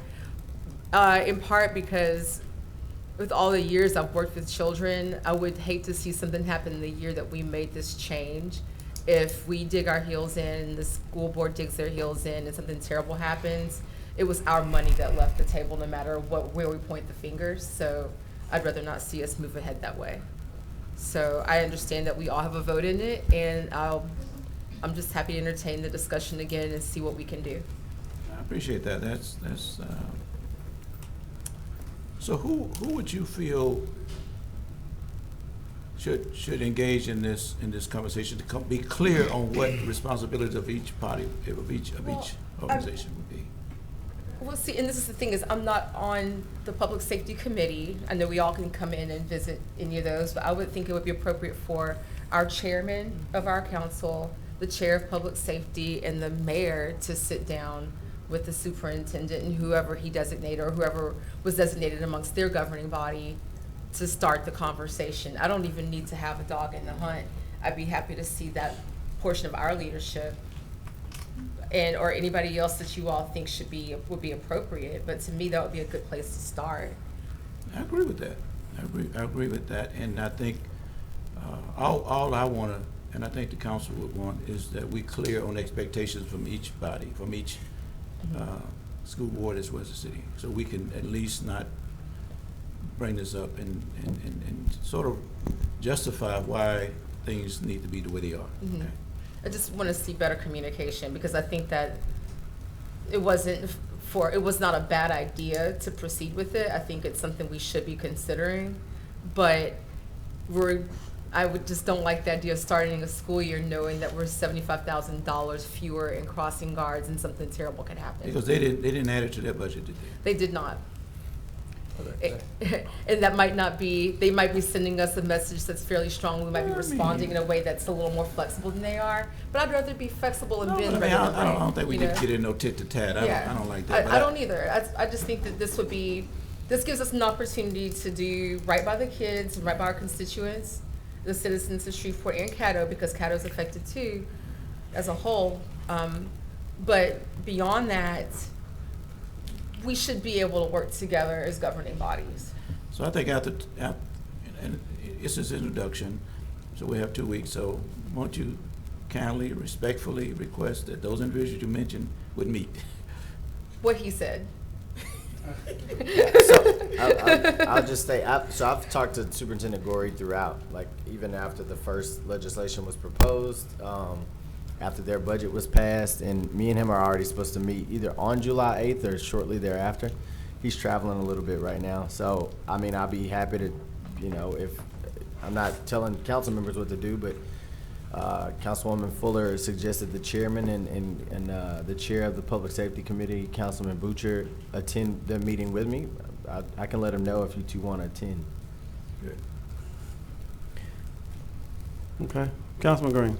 Yes, thank you, Mr. Chairman. I was thinking this was premature. I was thinking that the Public Safety Committee was supposed to be dealing with this.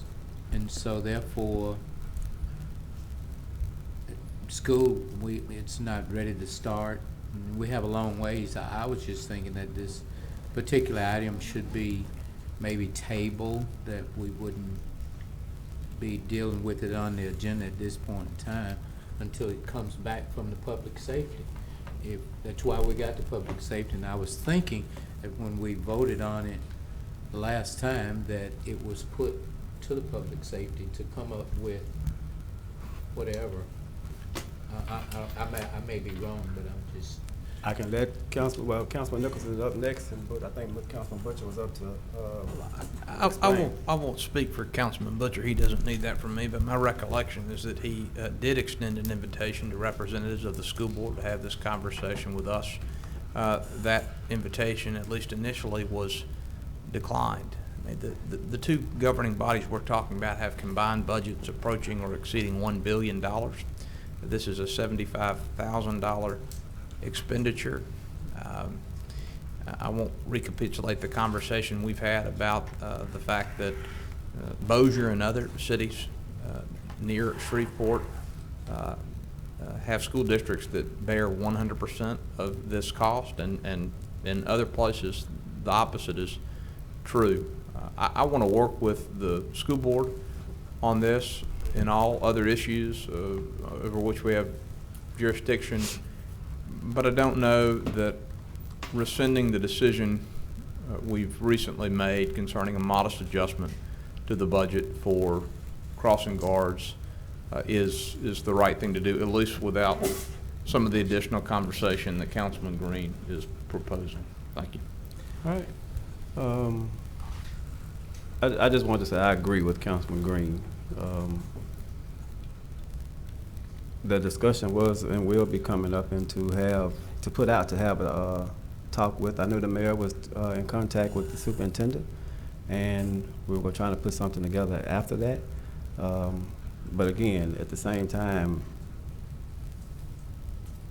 I think it's we can have that conversation at that time, but to put this on right now, I agree with postponing. I'm sorry about that. Mr. Chairman, question. What's the mayor and Goree gonna do? Have an arm wrestle? They just go. That's why. I like our chances. We're gonna go. Yeah, Councilman. I'm not sure what he proposed the meeting to me. He reached out after the media was reaching out to him about where my stance was, where his stance was, and he said, "Hey, we've passed our budget." So the flexibility on their side, I'm not sure what that is. So I don't know if he planned on disclosing something in that on how. So I was just gonna take the meeting. There wasn't much I can offer considering the legislation that's been passed. I execute the laws that we pass. So. Councilman Butcher. I think that as the chairman of the Public Safety Committee, we discussed this in length. This was put on the agenda not by me. I supported it because I felt like that, and to be honest, the invitation was extended to board members and not to Mr. Goree. Right. So, or Dr. Goree. So I will, I take full responsibility for that, but I did get a fairly strong message back, and the chairman saw that message as well, saying that they didn't intend to come. So that's kind of what they told us. The last meeting when we voted for this, I think the mayor had left the room actually, and I asked Ms. Jones if they had been in contact, and she said yes. My full intent was for the mayor and the superintendent to discuss this and let's come up with a solution. I also feel like deep down inside, I've seen the school board go on the news and say that we're going to take crossing guards from 4-lane highway, 65 mile an hour. That's not what we're talking about here. The chief is diligently looking into this with Public Works to find out. We have not changed our crossing guards since the late 1980s. So I feel like there's $75,000 worth of crossing guards that are probably going to need to be eliminated anyway. So, but luckily, the reason that I believe, and I'm not speaking for Chairman Bowman here, but the reason I believe it was put on the agenda at this time was, number one, school, we had a new year coming up. We had 3 months from that point. And also we did it prior to their budget in order to give the school board time to allot that $75,000 if they wanted to continue with the crossing guards where they are. So I'm more than happy to revisit. We did talk about it a little bit in the Public Safety Committee meeting. We can revisit it again, but I think what I'm most comfortable with is the two administrators, the administrator of the city, the mayor, and Dr. Gorey sitting down and talk, and then maybe we can be brought in to the conversation at a later date. So I don't want it to look like I'm digging my heels in either, but I believe ample time was given and ample notice because this has been discussed since last year. Right. So And thank you. Councilman, if I may respond to that, Superintendent Gorey has been very consistent in his messaging with the media and with what he's told me. I mean, from the beginning, when I mentioned that we were contemplating this legislation, he said they couldn't afford it, and that's exactly what he said in the media. So I'm not sure what egg we'll be able to crack when we sit. Like I said, maybe he has something that he hadn't disclosed to me on how we can figure this out. And I know we can drop price with the evaluation and the analysis that our SPD is doing.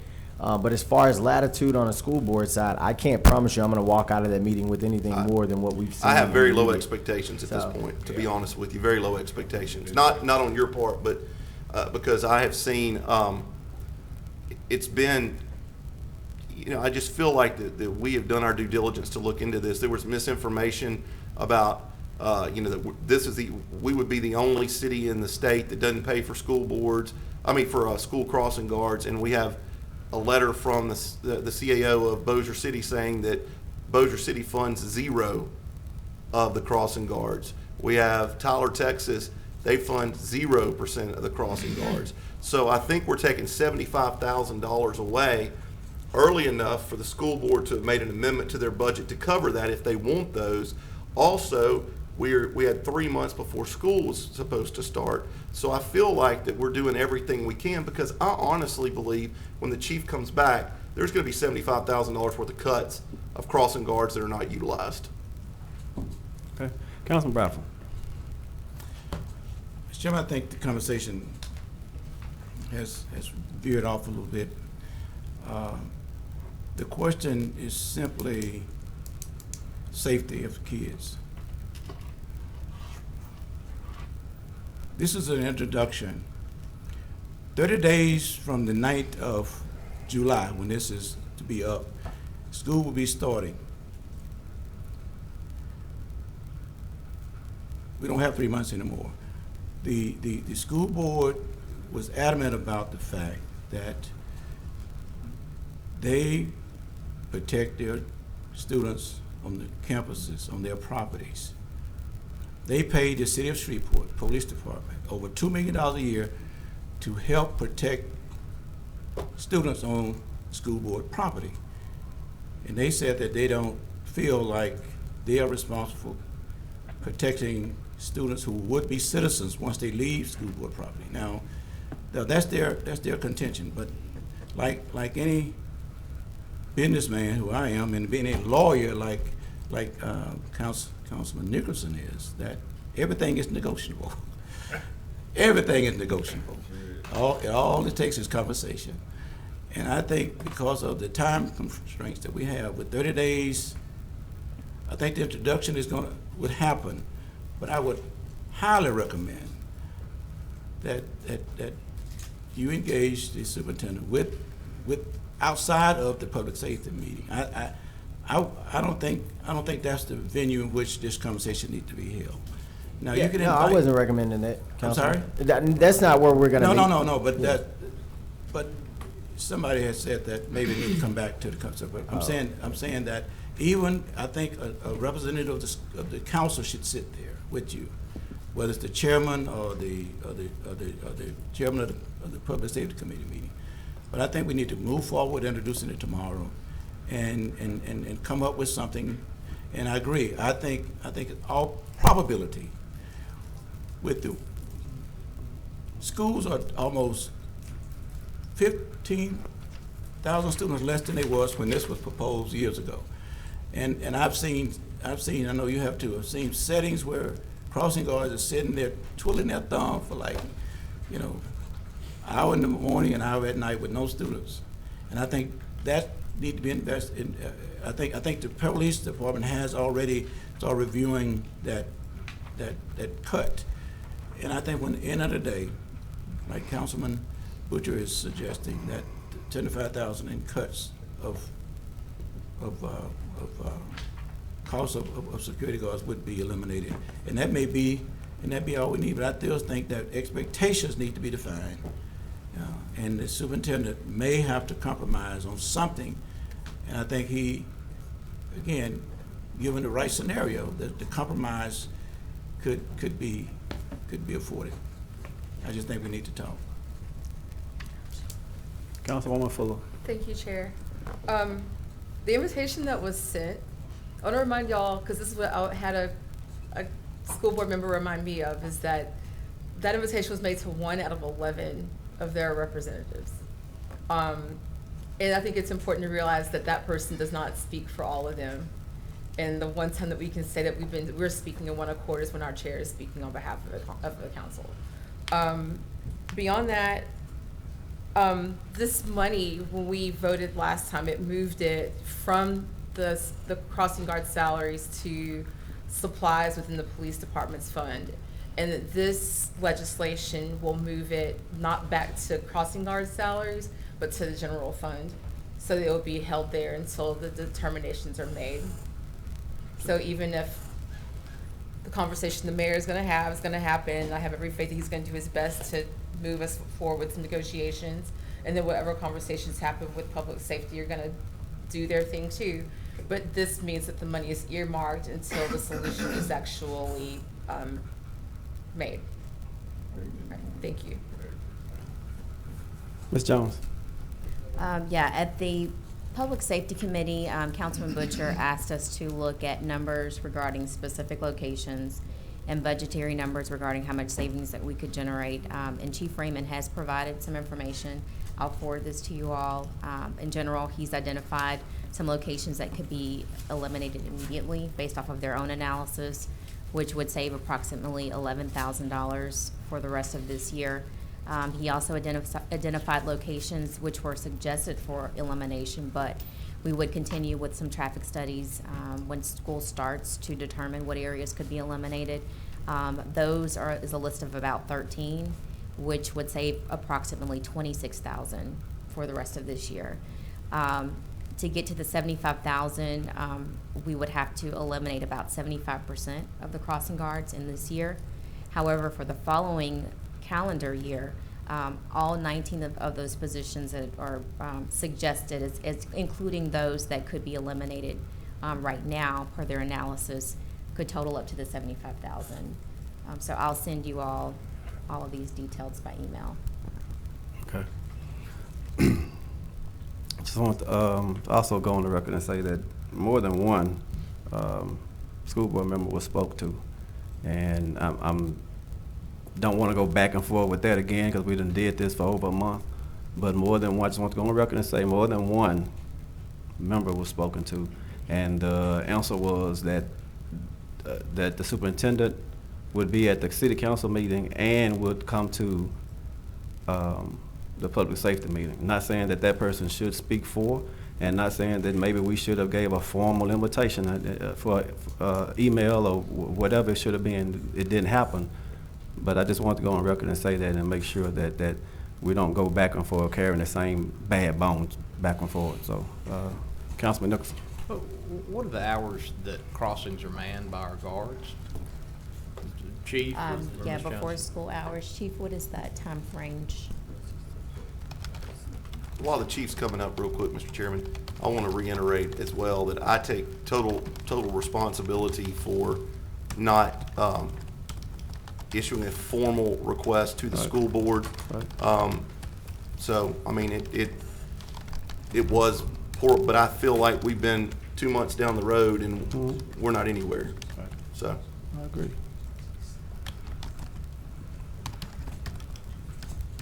Councilman Nicholson. I'll defer to Chief about specific times, but it typically depends on the school zone. It's usually 2 hours before school and within 2 hours after, but I'll defer. Yeah, to so generally in most of them it's actually an hour. I had said 2 hours previously. It's actually an hour for most of them. So, Okay. 7 to 8 a.m. time frame, depending on the specific school, whether it be elementary school or high school, they start at different times. And then again in the afternoon, usually that 2:30 to 3:30 time frame. So you're looking at each, I looked up quite a bit of this last week. Each of our crossing guards generally makes about $105 a week. It's 2 hours a day times 10 days, $21 a day. Thank you. All right. Ms. Jones, if you'll proceed, please.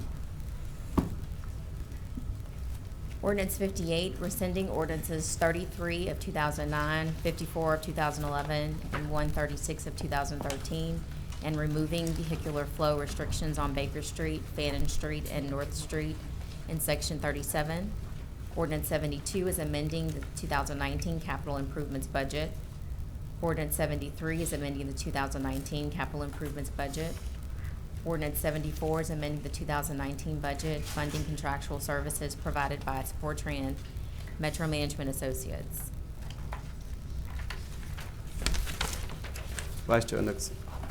Mr. Chairman, Ordinance 72 would have us approve $108 million of additional expenditures relating to the consent decree project. I continue to have concerns about the management of the extraordinary amount of money that we are spending to comply with the EPA's mandate in this case.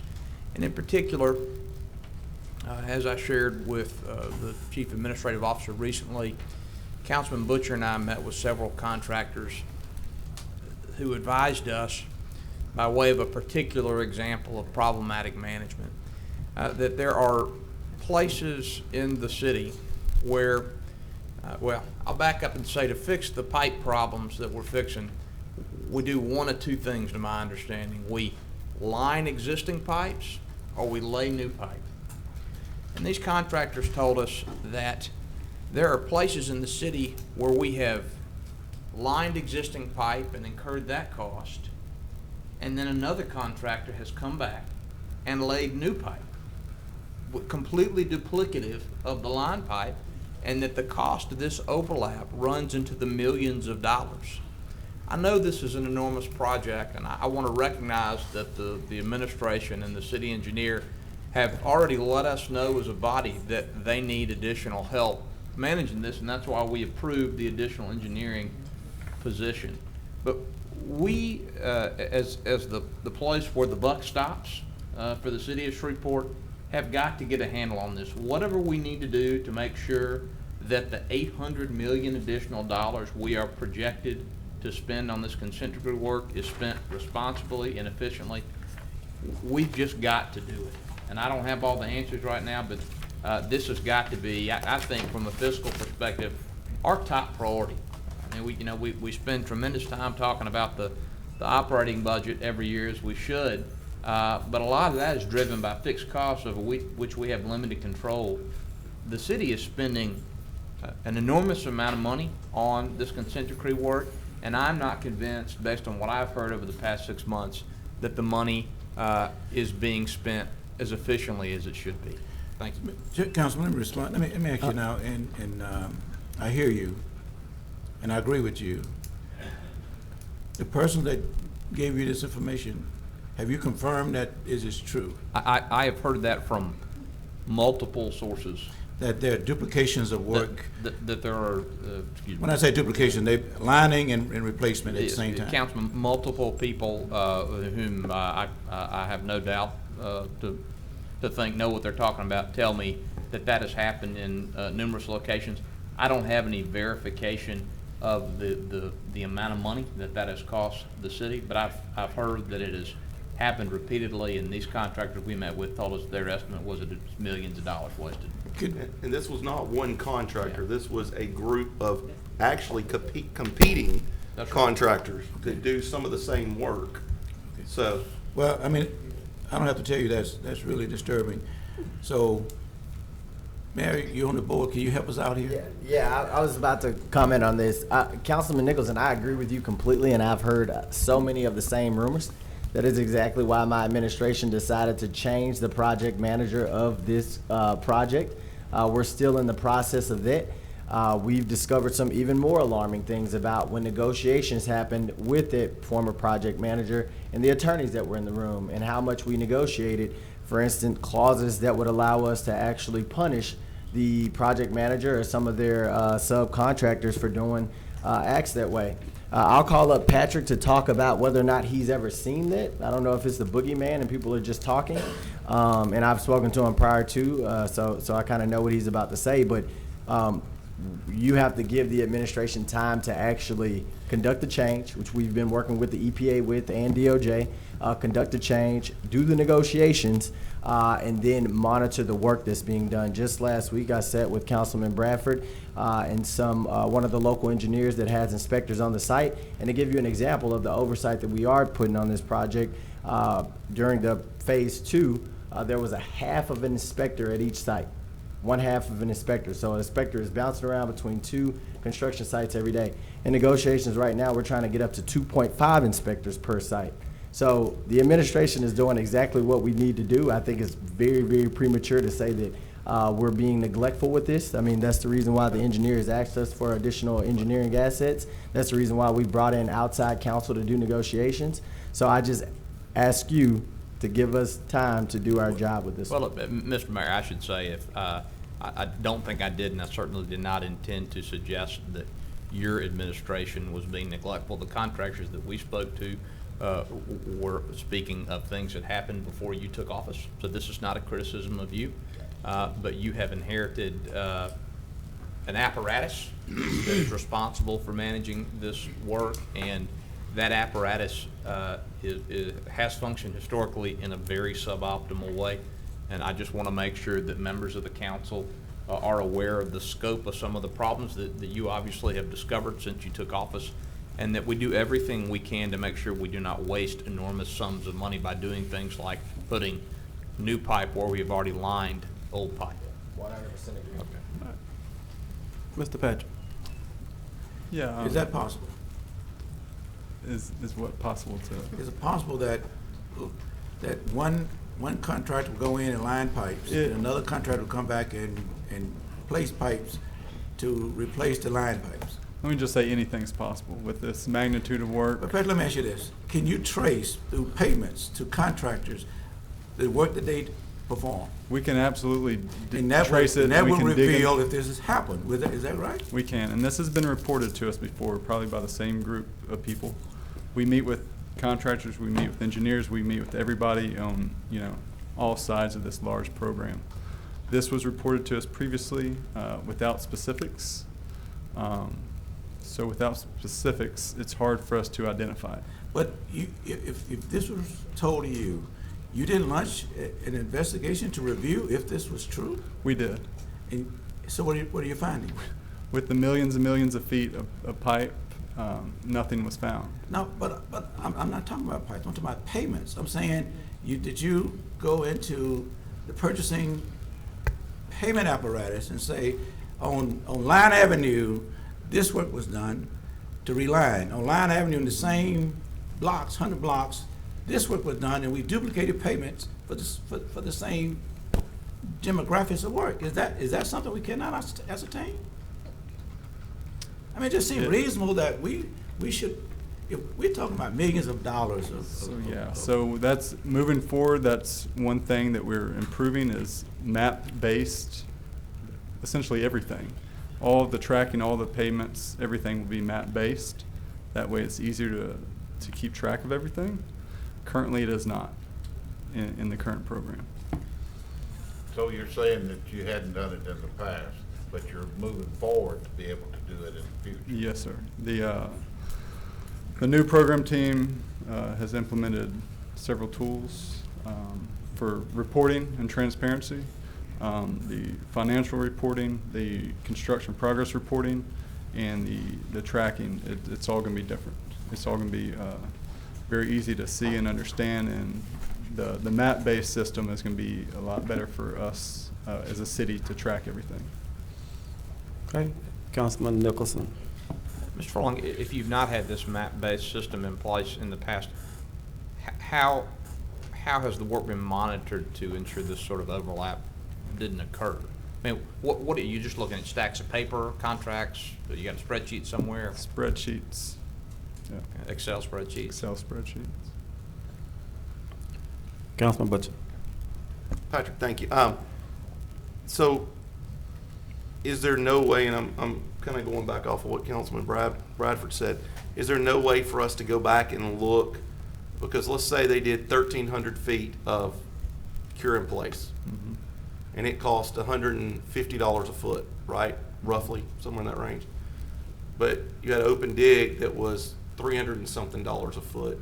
Aren't they by job number? Is there any way you can go back and look and compare and see if it's done? And having said that, in the defense of the administration and you obviously realized there was a problem, and that's why you came to us, and the mayor did, and asked for a in-house project manager.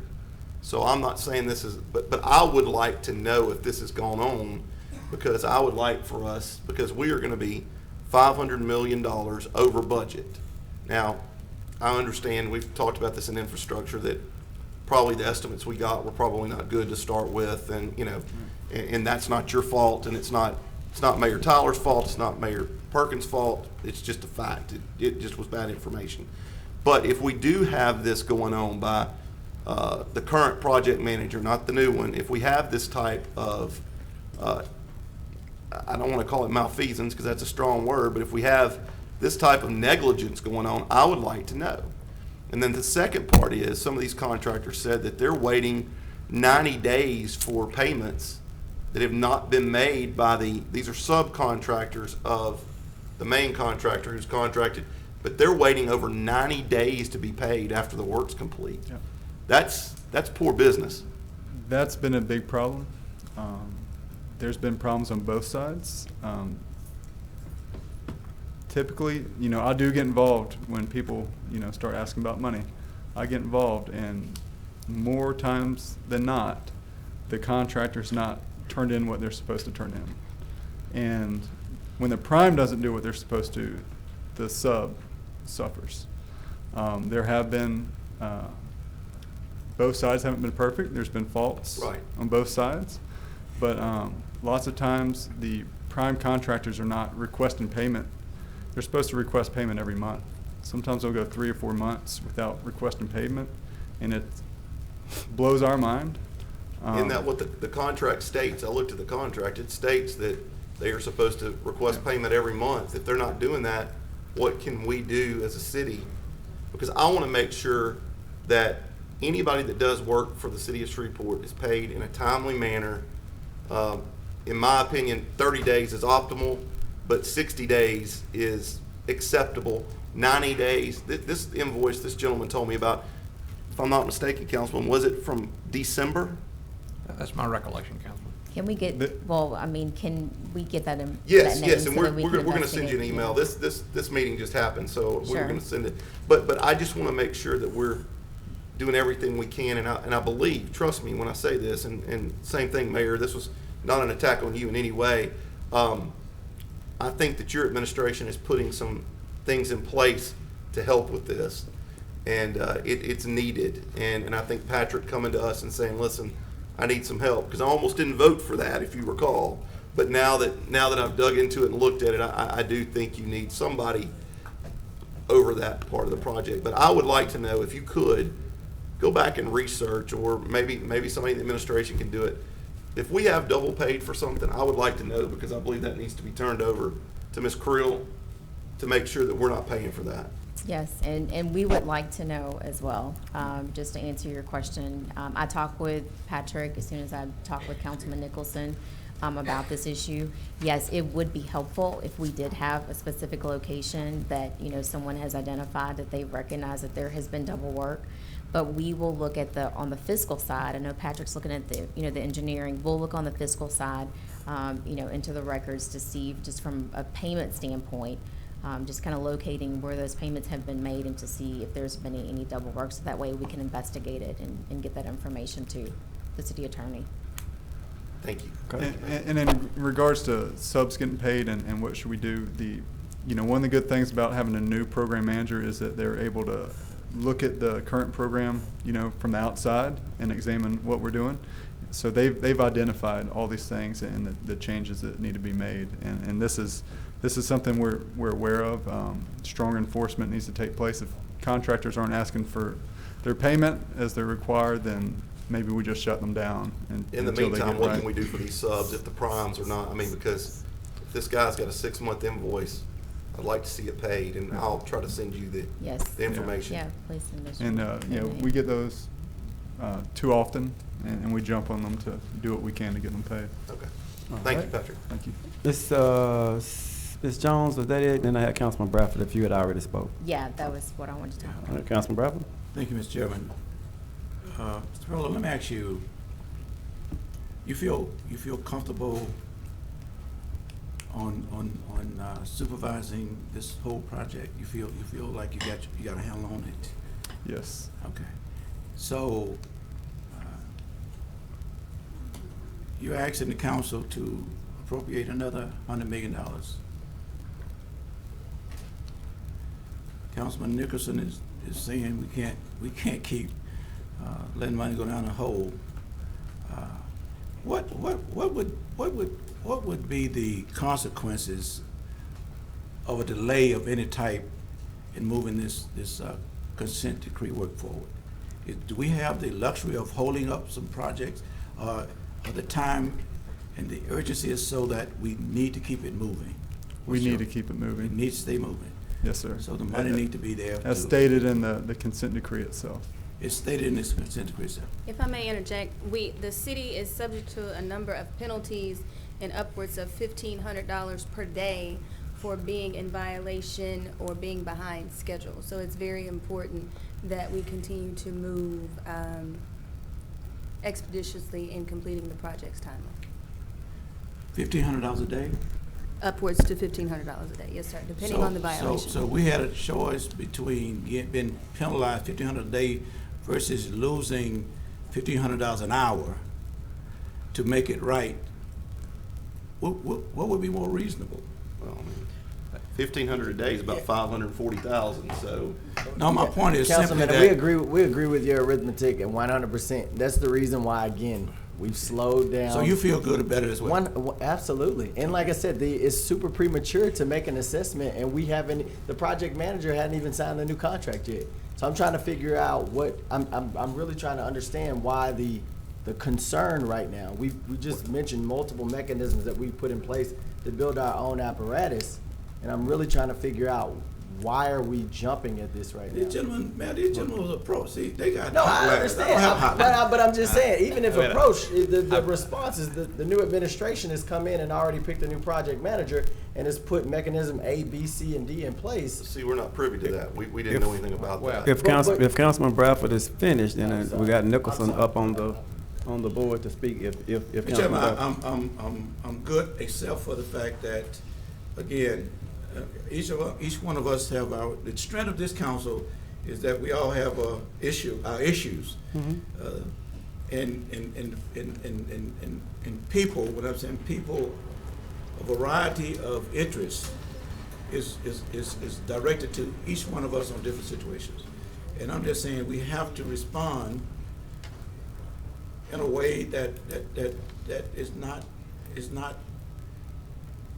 negative on our part, nor is it and somebody used for a better word, us being negligent or malfeasance. We have to be responsible, and I'm just saying I've been assured by the mayor and by Mr. Perlow that they're comfortable that the measures that they're putting in place would correct these insufficiencies that has been presented to these council people. And I'm just saying, I don't want to hear 6 months from now the same reports. I wish I wouldn't hear those same reports. Okay. Thank you, Mr. Chairman. All right. Councilman Nicholson, you had a response to. Well, I just wanted to reiterate, Mayor Perkins, that nothing I've said today is a criticism or an attack on your administration.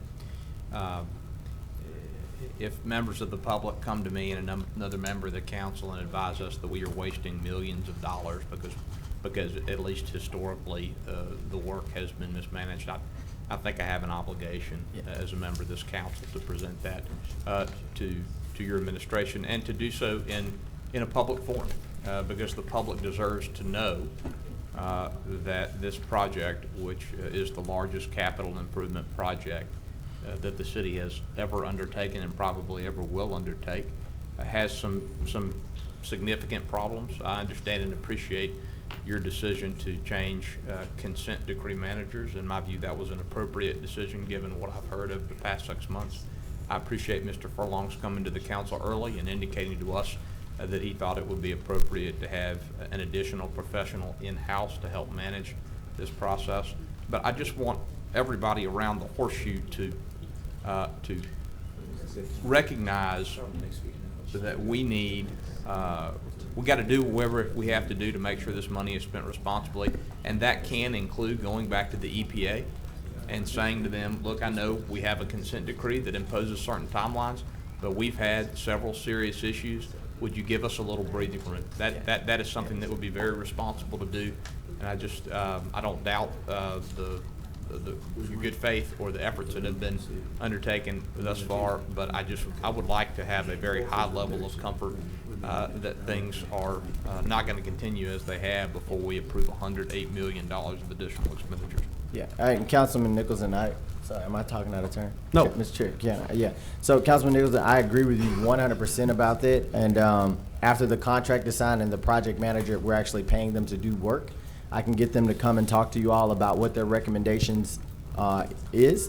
And I can say in preliminary meetings, they have said that we can slow down some of the work, and they're gonna need to make appropriate assessments on what the project manager actually did. I guess my question to council, with all this being said, is I agree 100% of our attention has been trying to fix this program going forward. And the CAO brought this up. Would you all like us to do somewhat of an audit to our past bills and what occurred in previous administrations under the older PM, despite the fact that we're changing, to see where if there was redundancy and waste, because that's going to take energy on our part. So that's my question to the council, because it seems like you're pointing us in two different directions. So I just want to make sure. If I may, Mr. Chairman, Mr. Mayor, that may be an investigation that the council would consider authorizing. I don't know whether that would be better done by the administration, because that would involve some of the people involved investigating themselves, which would not be optimal. I just, we spent months talking about $75,000, and I'm not criticizing anybody for bringing that up. It was an important issue. We're talking about $100 million on the agenda tomorrow, and over the life of this project, $800 million. This is our most significant fiscal responsibility as a city council. We've got to get this right to the extent we have the ability to do so. Okay. Mr. Furlong, you had anything else to add? Not this time. Okay. Mayor Perkins, you had anything else? No, that was all for me, Patrick, Mr. Chairman. you sleep good at night? Sometimes. All right. Before we get, Mr. Thompson, do we have any table legislation to be removed, sir? Not that I know of, Mr. Chair. Okay. Is Marvin Muhammad still in the? Yes, sir. Okay. Could you come up, please? We omitted his time to speak earlier, and I want to make sure that we allowed him his 3 minutes. Thank you, Mr. Chairman.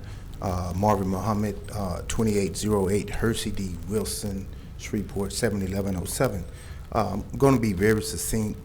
Probably keep the meat of my comments for tomorrow, but I did want to speak briefly on both Councilman Butcher and Councilman Nicholson resolutions and resolution and ordinance, both labored 80.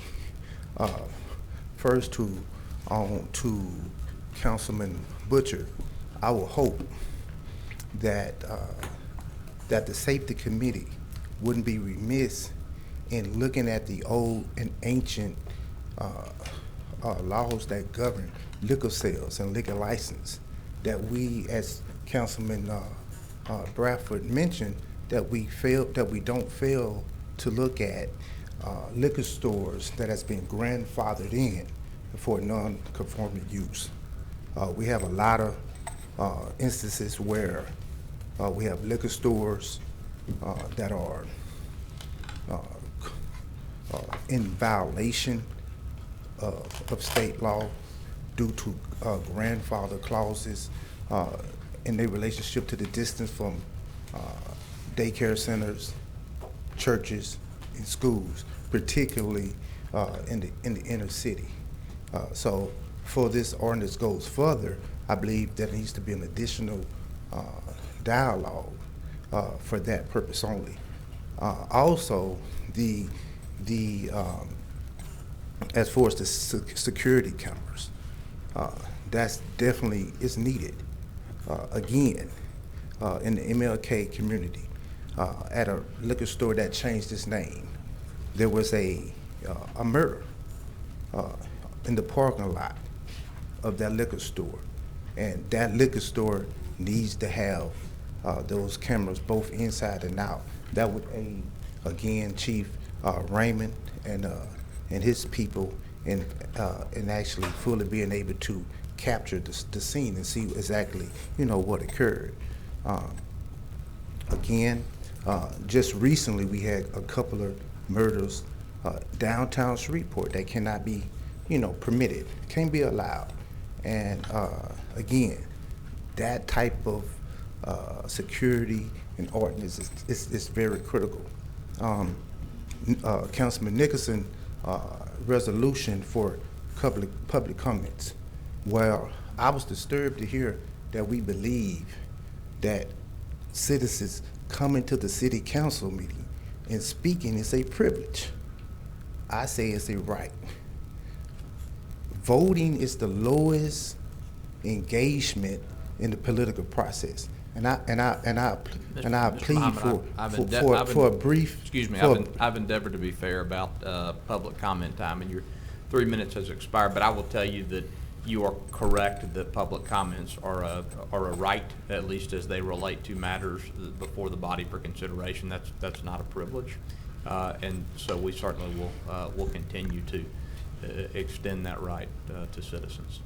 And if I could, Councilman Nick, before I take my seat, because I'll be very brief. To you, I would hope that your resolution doesn't just stop at the time constraint, but also extending back on the agenda public comments at the end of the council session. Again, this podium is an opportunity for you gentlemen and you councilwoman to check the pulse of the people.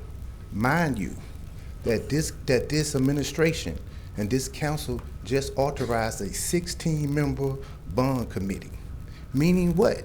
Meaning that this administration is about to present a bond proposal to the city of Shreveport, to its citizens, that they will look for this city to vote for. So Councilman Fleury, you're correct. Mr. Mahmoud, I've asked you, and thank you for your remarks. I do appreciate it. Your time has expired. Thank you, sir. Thank you. Vice Chair. Mr. Muhammad, I appreciate that, and I believe that our concern with the updating of the liquor ordinances may take into effect that. It's a much broader picture than what's being put on the agenda for this upcoming legislation. So I believe that's all going to be addressed. As far as public comments, there is some conversation about extending that time. I don't know if we really had any conversation about, we discussed it the other day, kind of back and forth about maybe extending the time. I don't know if adding 2 comments is going to happen, but I do feel like that we do need to possibly extend some time because you're right, it's the people's house, and I want to hear what you have to say. I might not agree with it, but you might change my mind, and I might change your mind. So we appreciate you, Councilman Butcher. And also, we have done a lot of research that we have available with the grandfather clauses with the non-conforming use. So we already have the research in place. In fact, we was already going to come with the council dealing with that. So I want to commend you as chairman of the safety committee for looking into that. But we feel that it's definitely something that needs to, a dialogue that needs to continue before it's voted on the completion. And like I said, we're not done. I think that this particular legislation gets everybody kind of on a fair playing ground. So, but I appreciate it, and we'll definitely be in touch. Thank you. Thank you, sir. Mr. Chair. Councilman Green. Also on what he was saying about their stores in the inner city have been grandfathered in. Along with that ordinance that resolution that you have today about the liquor. From my understanding, there are a lot of stores that have been grandfathered in laundering money. And I don't know how you would go by adding that, but in the inner city. We're not talking about the regular, normal liquor stores, but most of the stores in the inner city, they sell liquor. And from my understanding, a lot of them use money laundering. I don't know if that's anything that we would, you know. Well, Councilman, I appreciate that, and I will say that having cameras at every business that sells alcohol in the city will deter all manner of illegal activity, including money laundering. And if any citizen or constituent of yours has information about money laundering, I hope that they will provide that information to law enforcement and in particular to the chief of police or the United States Attorney. They're not gonna happen. All right. Since we're getting everything lined Sure. up, I'm just saying what goes on in the inner city at grandfathered stores. But that's all I had on that. All right. Councilman Butcher, you already spoke. Already. And Bradford. I have not spoken, Chairman. I guess I could speak on what I was going to speak on. It was extending, I mean, we talked about the rules of the council in regards to time starting. Let me also say that I would be opposed to any extension of the 3-minute rule. I think the council rules are clear. I think we was very sensitive the last 2 months. We was very tolerant. This is a business meeting. I said that before. I'm gonna say it again. This is a business meeting, and we was faced with some dialogue, some commentary that has nothing to do with what we do on this body. I mean, I welcome any conversation that we can consider as a benefit that we can discuss, whether it's on the agenda, off the agenda, that this body has jurisdiction or control to make happen. But to be bombarded with just conversation and venting for something that we can't do anything about, I don't think this is the venue for that purpose. Now, I said that to say this. I hope that starting tomorrow, that we will adhere to council rules in regards to commentary. If there is a need to extend time, I'm going to ask the chair that he would, by council rules, get a motion and a second and let the body decide whether or not that should be continued, and not unilaterally giving extended time to anyone. I think because of the importance of issues, we can ascertain whether or not we want to continue that conversation. I'm talking about on any issue, and that we will bring order back to this body, that we can at least show those that come and those that are watching us that we conducted ourselves with decency and order. That's my hope, Mr. Chairman. At the same time, I'm gonna, and I need to be reminded now, on Mondays, work session meetings, we only allowing commentary on issues on the agenda. Is that right? Or issues both on and off the agenda. When we agreed to commentary, is that right, Mr. Clerk? What is your understanding, Mr. Chairman? On this, and Councilman Nicholson, you can correct me if I'm wrong, if on now you can speak on either or, but at the beginning of the meeting, am I correct?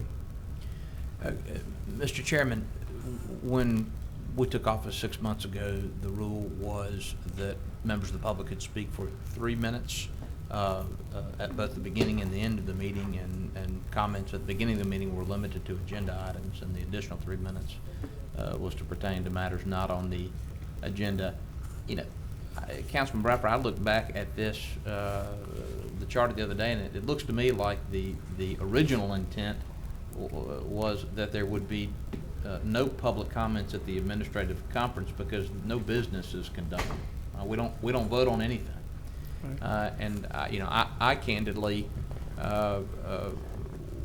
would not oppose limiting public comments to the actual city council meeting, because the purpose of this meeting is for us to understand the agenda that is set for the following day, to ask any questions we have of staff or the administration, and to be prepared to do our business. But the practice, I think, has been that members of the public have spoken both at the administrative conference and at city council meetings for some time. So let me ask the clerk, Mr. Clerk, I think in the past you directed me that agenda items only on work session days and public comments, other commentary on Tuesdays. Those were our old rules. Those are the rules. Those were the old rules. So how do you view the new rules? The new rules were the ones that you voted on recently. No, that was to move commentary to the beginning. Right. But I'm saying, did that, in your understanding, did that also amend that on Monday's work session, that all commentary would be allowed, or just agenda item commentary? I need to go back and review that, but I was of the impression that you could talk about anything at the beginning of the meeting on both Monday or Tuesday.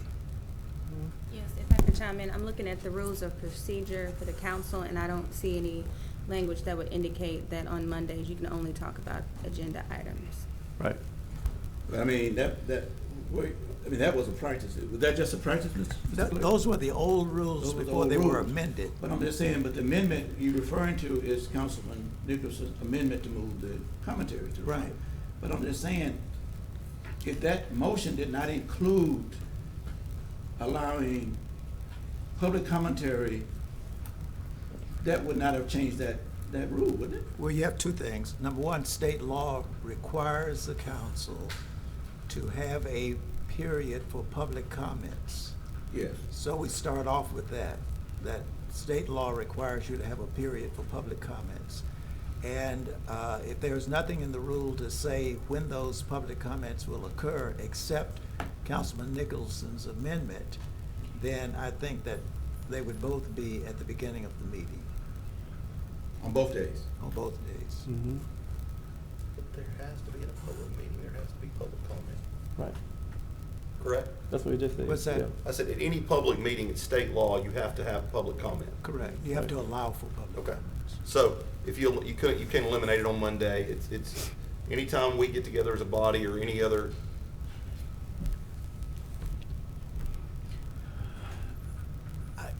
I wouldn't say that, I would think we would be better off if we didn't try to eliminate. No, it on I'm not saying that. I'm just saying that was brought up just a minute ago. I think that we need to have public comment anytime we meet. That's my opinion. Now, what that public comment consists of, I guess, is subjective, maybe. Yeah.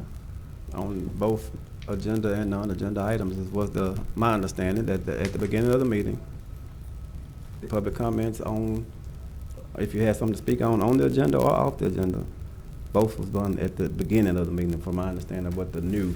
The state law says that the open meeting law is we are to allow things rather than Right. restrict them. Right. I mean, it's for the public to come Right. and view what's going on and to make comments about what's going on. So I think we're better off if we allow those things to occur at any meeting that we have. And even when we have committee meetings, we will allow people to make comments, because I think the state law requires that. And we're always better off doing it expansively rather than trying to restrict it. Mr. Chairman, I'm not opposing or disagreeing with the clerk at all. I think we all welcome, we said, we know that this is the public's house. Mm-hmm. They sent us here to transact their business.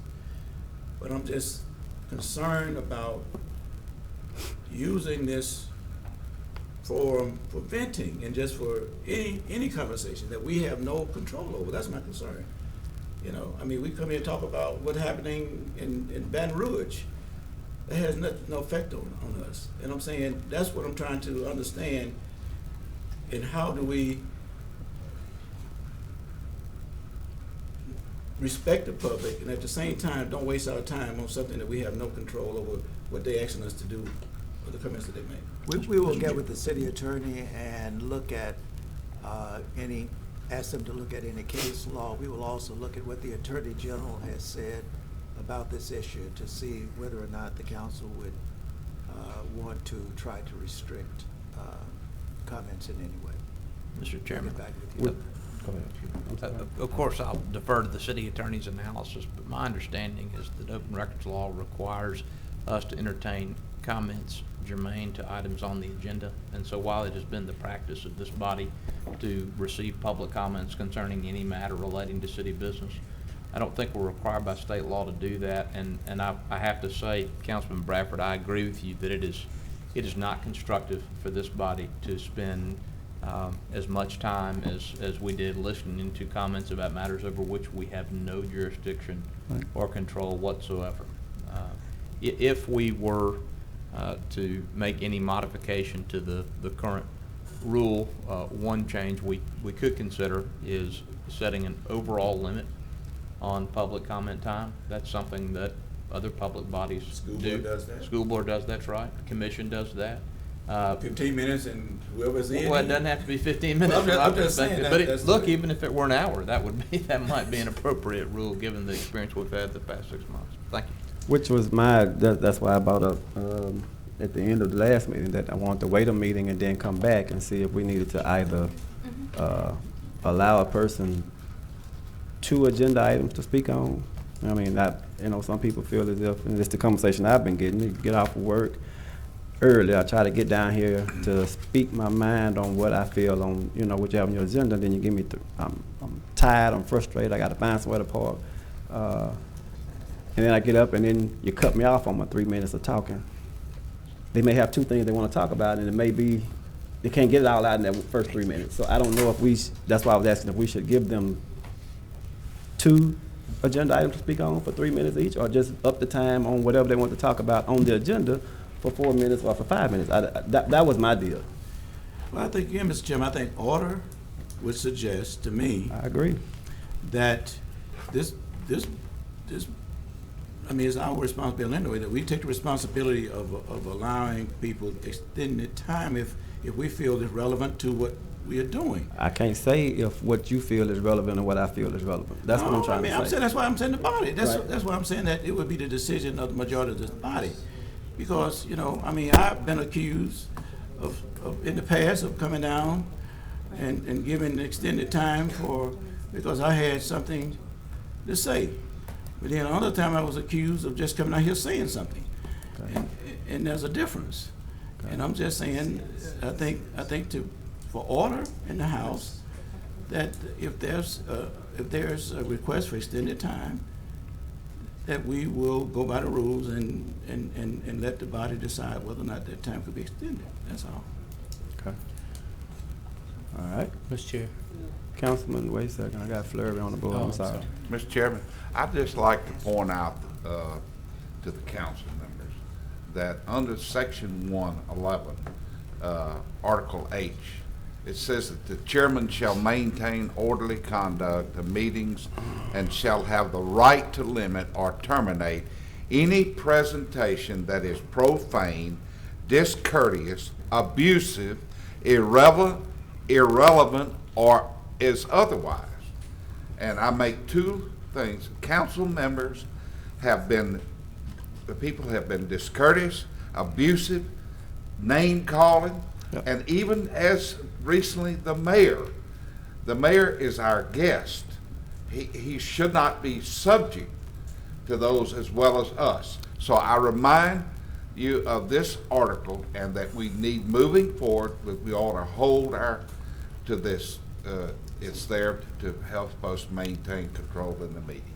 I agree. Thank you. Thank you. I agree wholeheartedly.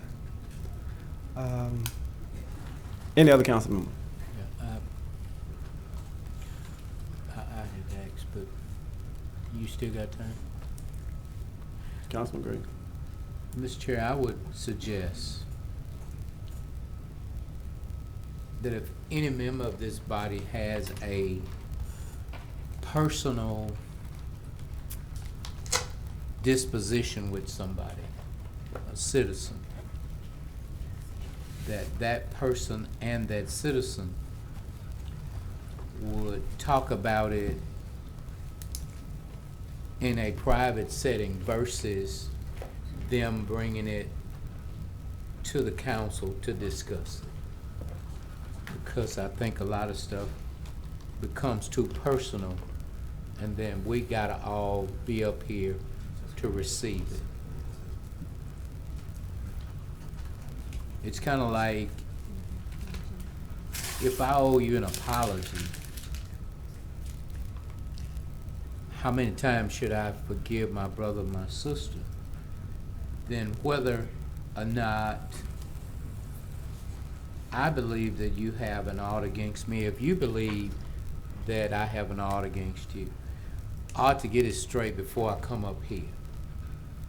And I think if we get our business straight before we come up here, then a lot of stuff would be avoided. And that's what I believe. I believe that this is to take care of business. But then if there are some personal matters that we need to take care of, then I think we ought to be men and women enough to go to those individuals, handle our business, that when we get here, we'll take care of the business of this city. And that's what I believe. All right. Thank you, Councilman Green. At this point, we have no property standards appeal to consider, but I do want to see Mr. Green as soon as we're done. There are no ABO appeals today, and no other appeals. Are there any other appeals, Mr. Thompson, before I say that?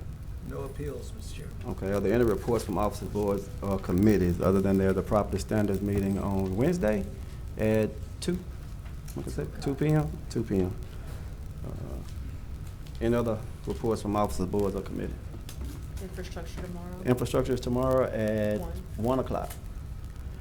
And Mr. Thompson, is there a clerk's report? We have an executive session tomorrow, City of Shreveport versus Central Tail Solutions, LLC. It will be when we get to that point on the agenda. All right. Mayor Perkins, is there anything else from administration? No, Mr. Chairman, nothing from the administration. All right, Councilman Butcher. I'm good. I have a request. Councilman Green has a request. Mr. Mayor, would you have somebody from the electrical board to be present tomorrow to just give me the gist of what makes up who makes up the electrical board and why those individuals make up that electrical board? You said the electrical board? Yes, sir. Yeah, we can, Gary Norman has information about that, and we can find out. Is there anyone on the electrical board currently? Is it? I think Mr. Thompson was about. Yep, Mr. Nicholson has been asking about that. That's one of the boards, and I don't believe that we, you want to go ahead and answer? Yes, sir. I mean, our ordinance does reference electrical board, plumbing board, mechanical board, and all. As I sent some information to Councilman Nicholson a number of years ago, the state changed a lot of things for the building industry. They regulate what codes we enforce, and they also regulate who can license contractors. We used to have these boards in place to be able to enforce regulations against contractors, issue license. We can't do that anymore. So basically, the administration prior to me had made the decision not to fill these boards, and we're looking at trying to amend our ordinance to remove those out of our ordinance, because there's really no useful purpose that they're going to be able to serve. They can't enforce licensing issues. They can't. So they can't. There's really no useful purpose. Councilman, are you asking because there's an issue, or are you asking just because you're just curious? What I'm asking is, do we have an electrical board now? No, sir, we don't. Okay. Because I was told, as kind of like what Councilman Butcher and Nicholson was, I was told that the electrical board consists of the large electric companies, and they make the rules and whatever. So, You're referring to SWEPCO? no, Or- no. Oh, I'm saying talking about the like- large contractors. Yeah, no. No, I'm talking about Communication regular gap. business Right, companies. right. Right now, there is not an active electrical board. I mean, I think our ordinance spells out who's, what the makeup of the board needs to be. But, like I say, we really don't see, I mean, we could have a board, but there's really nothing useful, that they could serve at this point. Like I say, the state's kind of taken all of that away from us. Okay. And Councilman, they're in dialogue, Councilman Nicholson and Gary are already in dialogue about just abolishing these. So if you got any recommendations outside of what he just said, let us know. But if nothing stops it, I'm sure we're gonna get these off the books. Well, basically, I was just talking to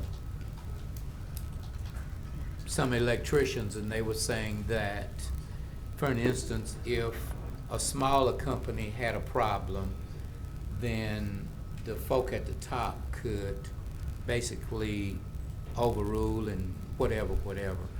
So, but if that's not true, if we don't have a board, then. No, sir, and I think that's one reason that the state stepped in and did what they did with a lot of the laws was, I think it kind of got the local jurisdictions away from maybe some protectionism that took place. But, I mean, I know, in the past that could have been the case, but now the way it's set up with the state, basically the state says if you get our licenses, then you don't have to get any other licenses. We're allowed to register people, and that's what we do. And and then, but there's no other contractors that are making decisions related to that.